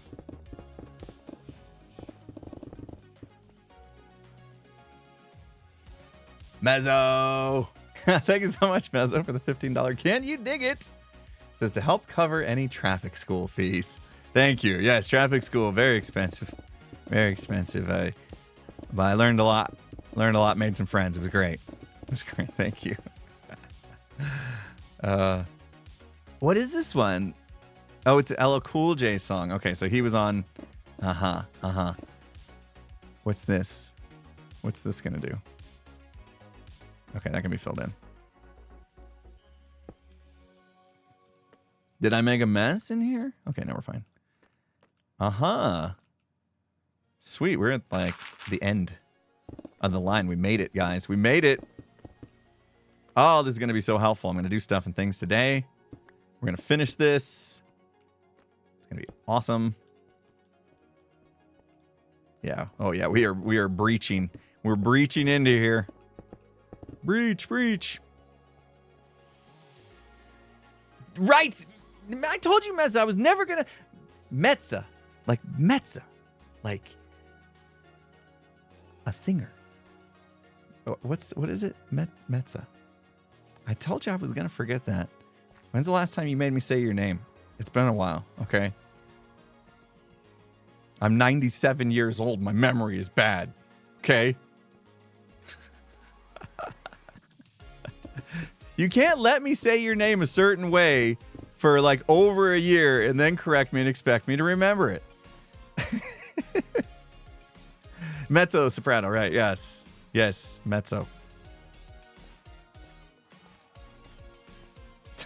Habits are hard to break, you know. Oh, sweet progress. Look at that. All right, so that's all we got to do, guys. That's all we got to do, and we're done with this project. All we have to do is dig all of this area that we dug out just now that took us 2.5 hours. All the way down to there. No problem. This will be easy peasy. Right? This is gonna be, you know. Is this easy mode?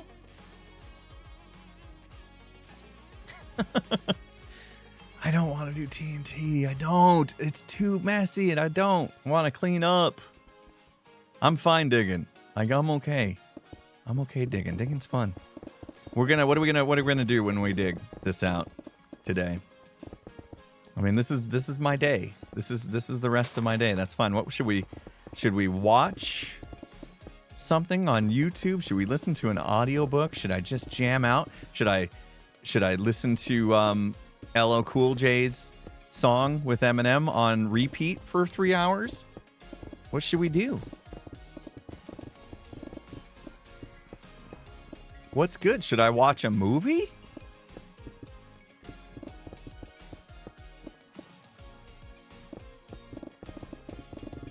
Keep streaming. Actually, I do need to go take care of something today. I gotta go to the bank. There's something I gotta take care of at the bank. Watch Princess Diaries. Really. I feel like if I'm going to watch a movie, if I'm going to sit here and I'm going to watch a movie, that I should watch something my wife wouldn't want to watch. Right? Because I know one thing. I know one thing about my wife. And judge her if you will. But she does not like Jim Carrey. Okay? She doesn't like Jim Carrey. And I kind of do. I kind of do. So therefore, because I know my wife doesn't like Jim Carrey, I don't watch a lot of Jim Carrey movies because she's, we watch movies together. So therefore, I haven't seen movies like, Liar Liar in a long time. And I was out hanging out with some friends the other night, going to the ASU football game, and they start quoting Liar Liar. And I realized it's been a long time since I've seen that movie. I don't know any of these quotes. Well, I mean, I remembered them when they said them, but I couldn't join in the fun, and start quoting with them. I'd realized that wasn't going to happen. It'd been too long since I've seen Liar Liar. And I kind of got a little FOMO. I thought, you know what? No, I want to watch Liar Liar because it's been too long. And it reminded me that it was a funny movie. But then I was like, I can't watch Liar Liar. My wife doesn't like Jim Carrey. I'm not going to put her through that. If she doesn't like Jim Carrey, that's fine. That's fine. But I don't want to put her through that. Make her watch a movie she doesn't want to watch. And I thought, well, I have my office. I have a TV in here. I could just watch Liar Liar on my TV while I'm digging. So maybe that's in the cards. I don't know. Just spitballing ideas here, guys. Just spitballing. I'm gonna have to think on some of this. This is a big decision. When you get a couple hours of me time, you don't want to blow it by making the wrong move. You want to make the most of it. I don't want to get done with the me time and be like, I should have done that instead. Then that feels like a waste of me time. Stranger Things I've watched a few times actually, because my daughter loves Stranger Things as well. So every once in a while they just start binging it again. Gosh, what's something that she just started binging again? Let's see, what was it? I can't even remember. We're still working our way through Friends. Me and my wife, we watched that. We just finished a new series last night called Nobody Wants This. That was fun. I think it was just season 1. It's probably coming back. That was fun. I just really like Adam Brody and what's her name? God, I can never remember her name. You know, she does the voice in Frozen. What's her name? Why can I never remember her name?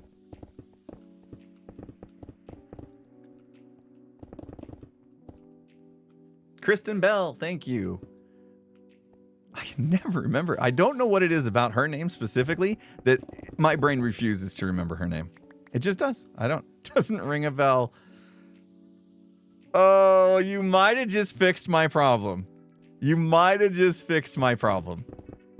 I may never forget Kristen Bell's name again. Every time I go to think of it, I'll be like, what was her name? Doesn't ring a bell. Kristen Bell! Yeah.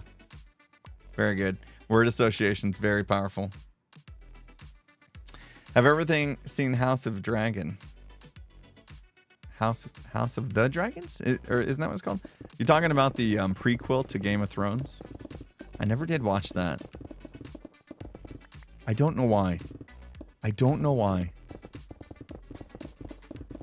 Was I that bitter about the way Game of Thrones ended that I wouldn't give another series a chance that was related to it, really? Because I did like Game of Thrones up until a point.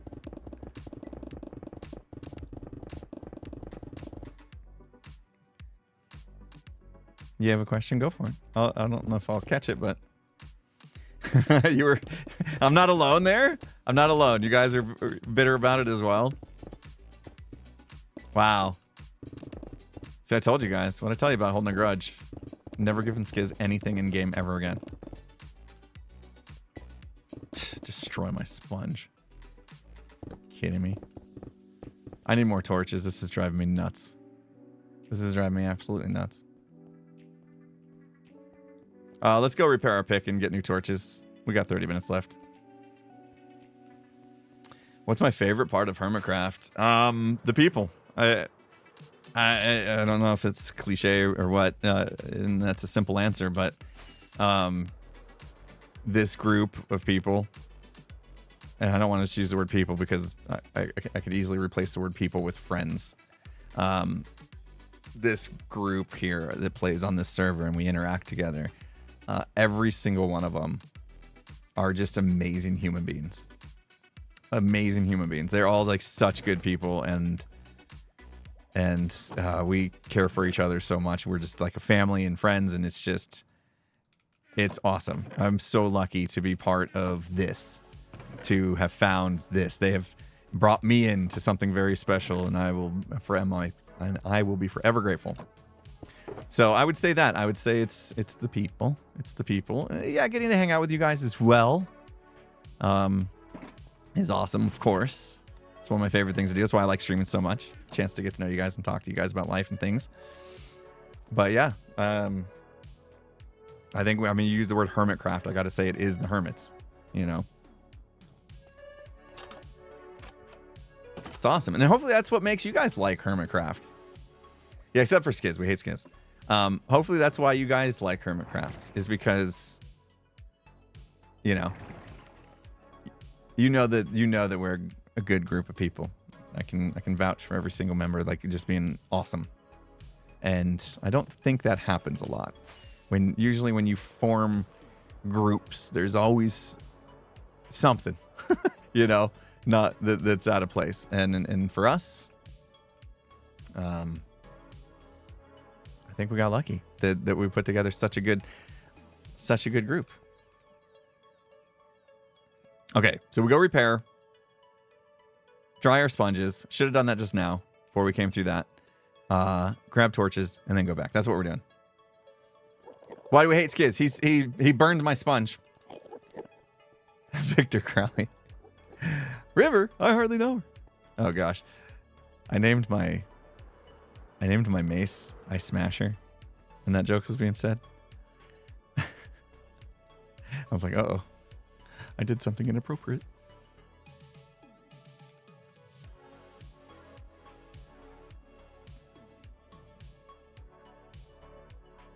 Is the oldest hermit Azuma? I don't know. I don't think Azuma's age is public. I don't know it. So I can't say for certain, but given what I do know about Azuma, I don't suspect so. No. Wait. I muted the game for you guys, right? Yeah, Doc, it's in the name, 77, so you can do the math. So yeah, I think it's Doc. Oh, and then if you believe celebritybirthdays.com, you would be led to believe it's Scar. That's a fun one. Namikaze, I almost missed your 100 bits there. I don't know if you know this, there's another game called Dark Hours. The premise of the game is that you and your crew are thieves and just finished a heist in a museum. Oh, hold on, gotta swap. I gotta finish a heist in a museum, but all of a sudden things get weird and you realize you're not alone. Ooh, that sounds fun. Rain, thank you so much for those 100 bits. Cyril, thank you for the 300 bits. Wasn't River involved in one of your farm designs? Wasn't River involved in one of your farm designs? Stop denying him. He's gonna be sad. Oh, River, yes. It's like, I couldn't get out of the River out of my mind. Am I ready for the Phasmophobia Halloween update? Yeah, I haven't heard anything about it, though.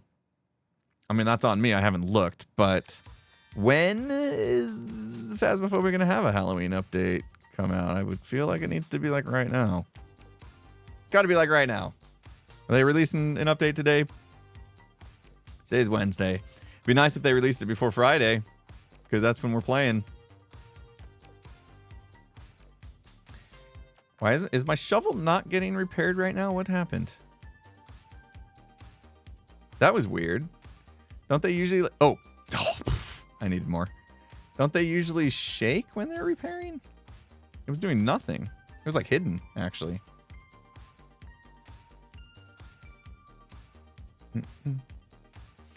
Everybody trying to guess Etho's age too. I think the only way you can kind of guess Etho's age is just by some references that he's made to like certain things like consoles that he had as a kid. You know, I think we talked about it a little bit on the podcast. You can kind of get it somewhat of an idea from things like that, but that's another one where you'd basically just be guessing. Yeah, no, it doesn't really matter. Doesn't really matter. In fact, if all the hermits stayed faceless and like you guys never saw what we look like and we never said how old we were or anything like that, we could all be 20 years old for all you know, right? Like you can't really tell by a voice. And some people you can. Some people maybe you can tell by the sound of their voice if they're older or younger, I suppose. Obviously, context of what people talk about is going to give it away a lot. All right, we got to go back into the nether. Oh, trash can, right? I actually have plenty of ender pearls now, so I'm going to ditch all of these. I want to do the fast Q thing, but I'm afraid I'm going to throw something I shouldn't in there. Okay, I'm doing it. I'll just be careful. Okay. Oh, one more. It scares me every time. Gem has a young voice. Yeah. Gem's kind of like YouTuber voice definitely makes her sound a little bit younger than she actually is.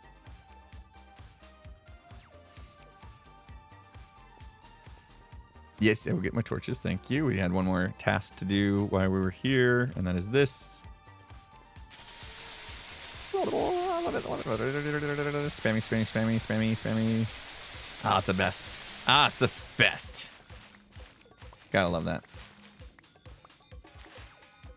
Cleo says she's 44 on stream. I didn't think Cleo's age was public. Oh, but she made it public apparently. And I don't even think I knew.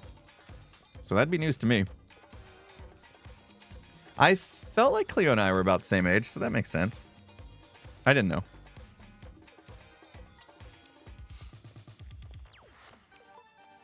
You always figured Tango was young, but no, he's father age. Yeah. Yep.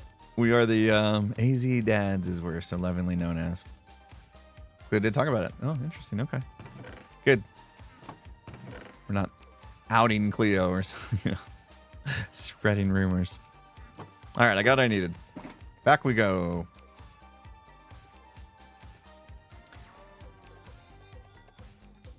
You love the AZ dads? I'm not sure if Tango has bought into it yet. I know at first he wasn't so sure about whether he found that term endearing or not. I'm not sure where he stands today. I'm all good with it. It doesn't bother me. I mean, of course, I wish I was younger. I wish I was young forever. We all do. But I feel like I'm getting better as I get older, to be honest. Man, I say a lot of cliche things.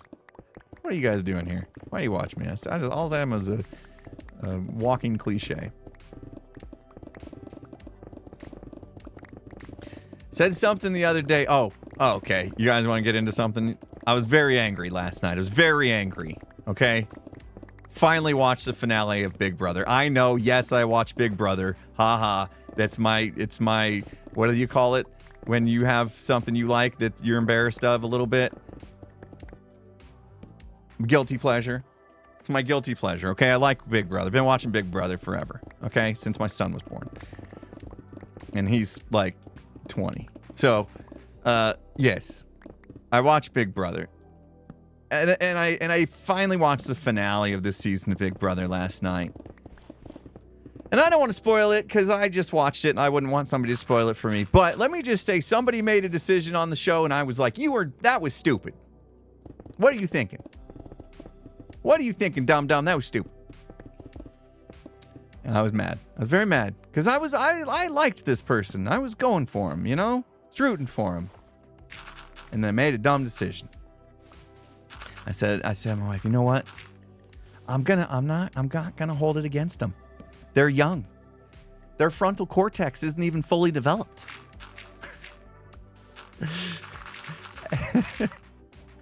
And my wife's like, what are you talking about? I was like, yeah, they don't. Frontal cortexes in humans don't develop until they're in their mid-20s. All the way. You know? And she's like, what about men? Is it older? I was like, yeah, pretty sure my frontal cortex didn't get developed until I turned 40.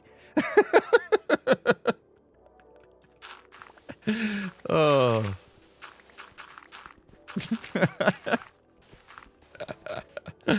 Oh, man. But it's true. It's true. I think back of, you know, how, you know, and I'm probably going to do this 10 years from now, too. Think back all the dumb decisions I made in the last decade of my life, thinking, oh, man, I had a lot to learn, didn't I? I'm so much smarter now. I would never have done that. Frontal cortex wasn't all the way developed. That's why. Just blame it on that. As a married woman, I can confirm, mid-30s, husband still has an underdeveloped frontal frontal cortex. The frontal cortex thing is a myth. The study stopped at 25 because they ran out of money, so the conclusion was it develops at least until 25. What? No. Really? Men grow old, not up. Yeah, that's true. Not that there's anything wrong with that. I think it's, you know, it's good to keep our youthful ways of thinking. No, it's not. There's a lot of dumb things we do. There's no excuse for a lot of it.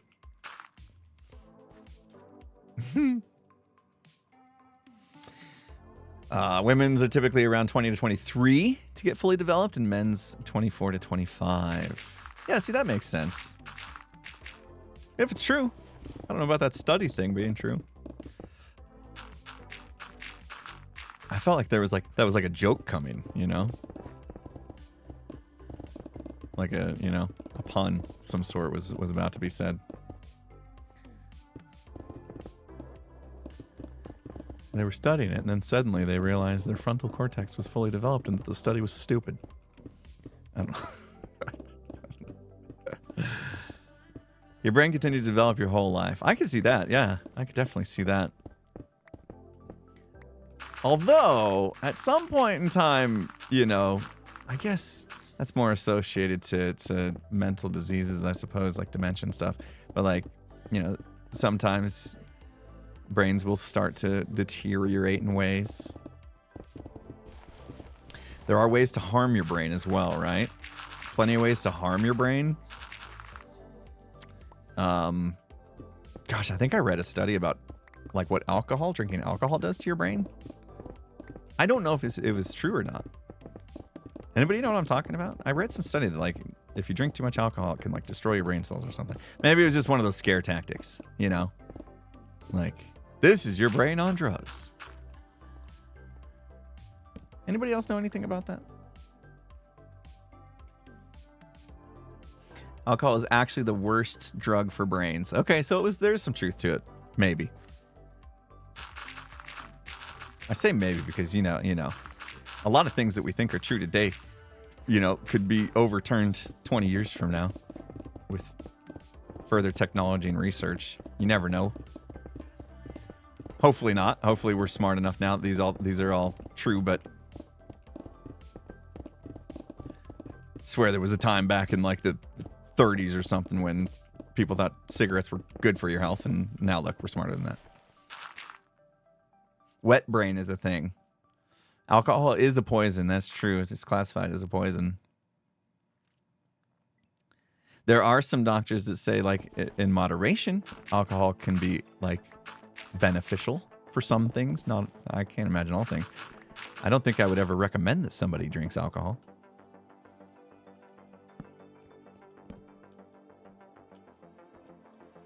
Cigarettes were used as medicine at one time. Man, we are a wild species, aren't we?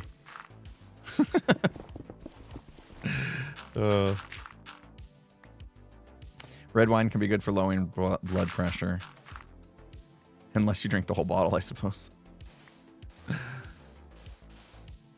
That's crazy. That's crazy. I can tell you because, I partake sometimes here and there with the alcohol. Not that, it's a problem or anything, but I'll tell you, if there's a night where I have a few, I can't think properly the next day. It's like brain fog, So I don't like that. I don't like that feeling. Drinking a whole bottle will start to lower your blood pressure. Just all the way. Jeez. That got dark. That got really dark. Yikers. That's called a hangover. Yeah, that's true. It's possible to have a hangover from other things, right? Other than alcohol, I suppose. I mean, not drugs. Can't be talking about drugs on stream, guys. Come on. I don't know. The other day, I felt like I had a hangover, but I think it was heat stroke. I think it was heat stroke. Monday, when I was not up for streaming Monday morning, I felt like I had a hangover, but I had worked really hard the day before, and I'm pretty sure it was heat stroke.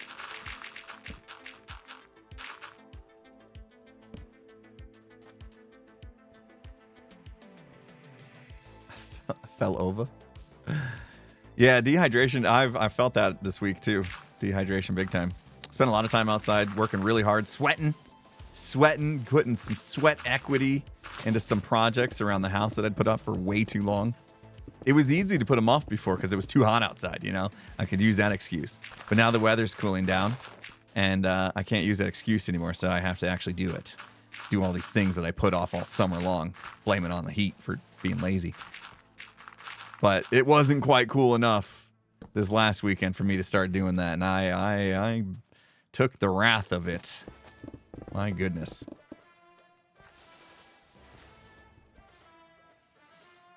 Heat stroke would have you in the hospital. Heat exhaustion. Yes. Okay. Yes. It was heat exhaustion. Heat stroke would have been. I would have probably been like sickly, right? True. Way too hot these past months in Arizona. It was brutal. It was a brutal summer. I lost a cactus, a saguaro, full-grown saguaro cactus. It was a beautiful cactus in my front yard, and I had to tear it out last weekend. It made me sad. Made me so sad. We'll probably get another one, to be honest. They're kind of expensive though, at least ones that are partially grown. Not babies. We don't want a baby. A baby won't make it, I don't think. It'll get hot again, I'm sure. Yeah, that's how hot it was here. It was so hot, cactus were dying. Crazy. It was, yeah, not cool. Not cool. No, this one got some sort of disease or something. So, like, we were gonna try to, like, save the arm or whatever. And like plant it and hope that it would grow like a new one, and we found out it was too gone. It was too gone to be saved. Very sad. It was beautiful. It was a beautiful cactus.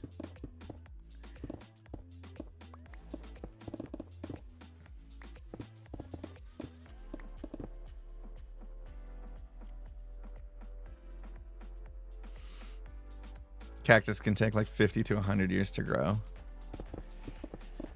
Oh, yeah. I don't know. So then, yeah, that's why they're so expensive. If you're going to buy one that's like fully grown or almost fully grown, then you're talking an old boy.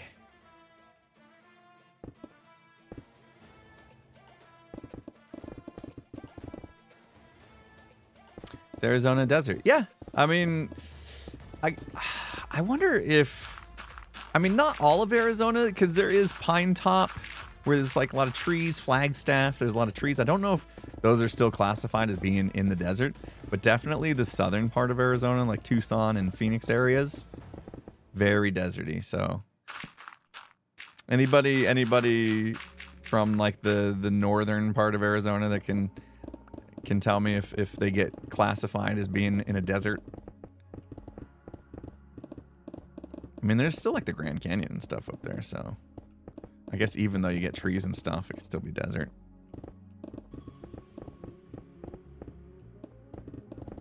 Being raised on the coastline, never understood the appeal of cacti. It can be beautiful. Yeah, cactus can be beautiful, especially, I mean, some of them, they'll like blossom these like, I don't know what they're called. I wanted to say like cactus buds or something. I don't know the name of them. I'm very, very bad with plants. The fact that I even remember the type of cactus was a saguaro is like, that's winning. That's winning for me. But yeah, so some cactus can look really, really good. Prickly pears. Yeah, the prickly pears. There is a, where is it? Dateland. In Dateland, it's on your way. It's between, or it's, where is it? It's like on the way to Yuma, or yeah, before Yuma, down there, down South Arizona. They sell prickly pear shakes. They make like milkshakes out of prickly pear juice. I don't know. Anyway, I had one time. It was really good, actually. I was surprised.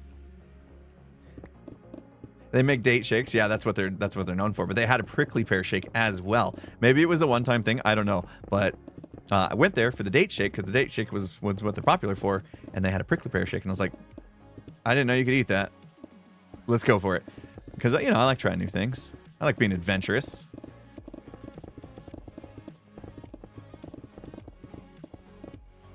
Seasonal. Been to Dateland many times. Yeah, their shake was good. Good shakes. Go to Dateland, everybody, get a shake. Let them know I sent you.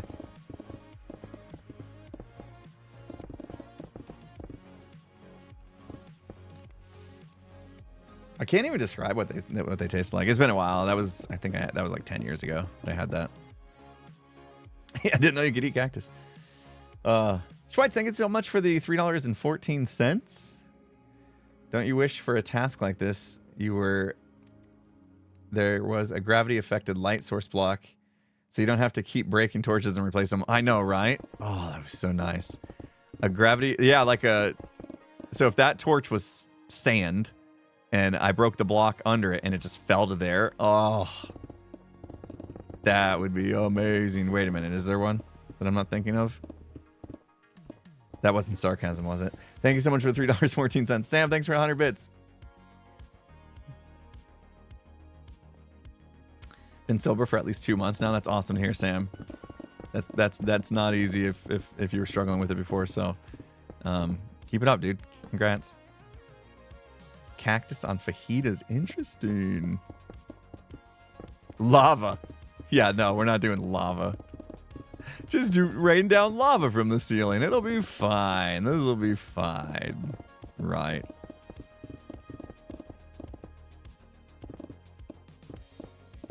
Candles float. We want something gravity affected. So as we dig down, they come down with us. If I put a floating candle, it's only good until I go down a couple more layers, and then suddenly it's not enough light. What is this tunnel for? This is part of the Metro Mayhem race, so check it out.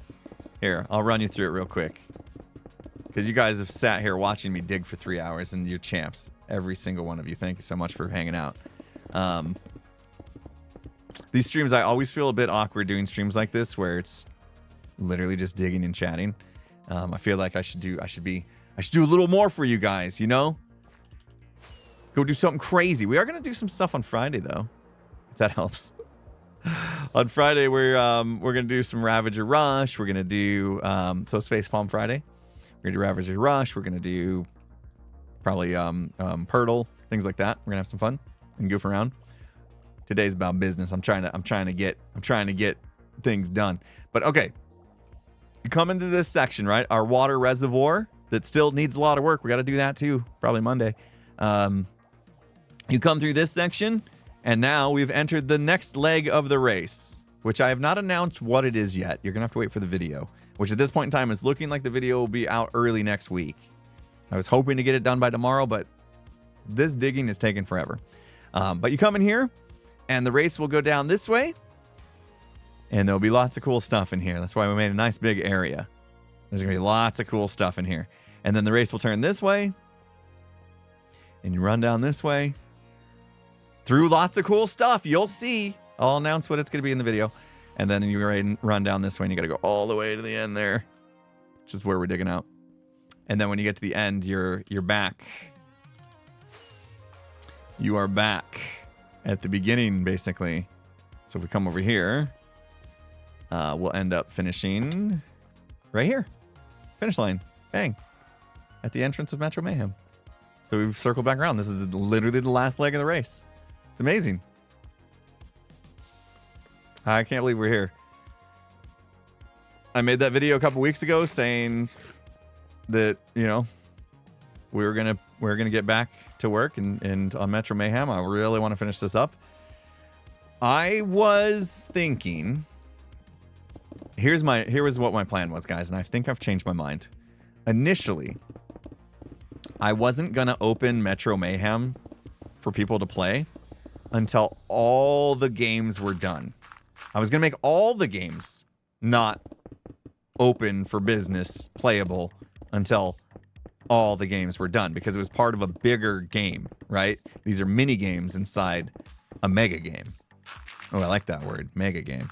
I'm going to save that for a title of a video. And so I wasn't going to have them playable until the mega game until all of them were done and it made up the mega game. I think that's a terrible move now.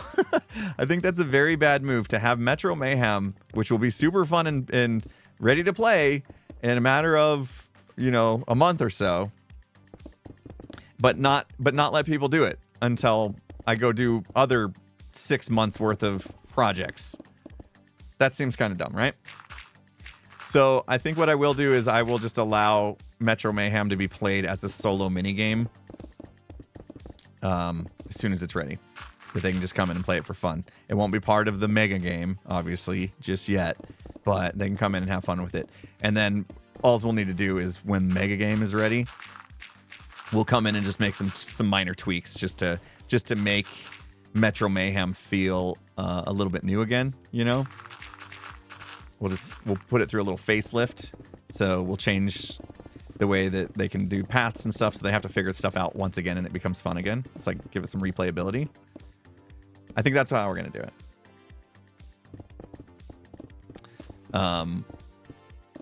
Yeah, and obviously any change we make, we have to change the timing of it because it's a time trial. So we need to kind of understand how fast somebody can make it through and like what feels good and what feels bad. So there'll be a lot of playtesting as well. But yeah, I don't see a reason to wait. I think, you know, when I had Skiz and Gem run through it with me the other day, and Gem was like, oh, this is going to be so much fun when it's open. I was like, I want that excitement out of the Hermits like now. You know, I want them to experience that fun right now. Why make them wait? So I think I've changed my mind on that a little bit. Hopefully it doesn't ruin the mega game idea in the long run, but why hold potential fun and content for the Hermits, you know? All right, guys, it's top of the hour. Sounds like you've got some great choices of streamers to go watch. Somebody said Joel was streaming, but he streams on YouTube, right? So I can't do an official raid for Joel or anything, unless for some reason he's streaming on Twitch today. Is he? Let me look. Joel's on Twitch today. Oh, well, heck. I mean, shoot. We raid Tango all the time. He doesn't need us. You know? Tango gets all the raids from us all the time. We change things up. I mean, Joel's never streaming on Twitch. I'm probably not even following him. I am following him. Perfect timing. He's starting soon. Holy smokes, he's streaming on Twitch. We're going to do it. Yeah, let's raid Joel. He's got good internet now, so go make him happy. Go make him smile that he gets to stream again. Oh, Joel's streaming. Wow. Okay, that's exciting. Okay. We'll send you guys over to Joel. Let's get you queued up now. Thanks again, everybody. Dancing Dave, thank you for the 200 bits. Used to live in Phoenix, now in Minnesota. You missed the heat in Camelback Mountain. Not Camelback Mountain in the summer, though. That's awesome. I was wondering what it would be like if I moved somewhere else. It's nice to know that you would miss it, potentially. Anyway, thank you for those bits. All right, guys, go give Joel some love. Let him know I sent you. Have a good rest of your Wednesday, and I will see you guys again on Friday for a couple streams. We're going to be streaming most of the day on Friday, so it'll be fun. All right, see you guys later. Bye-bye. Tings.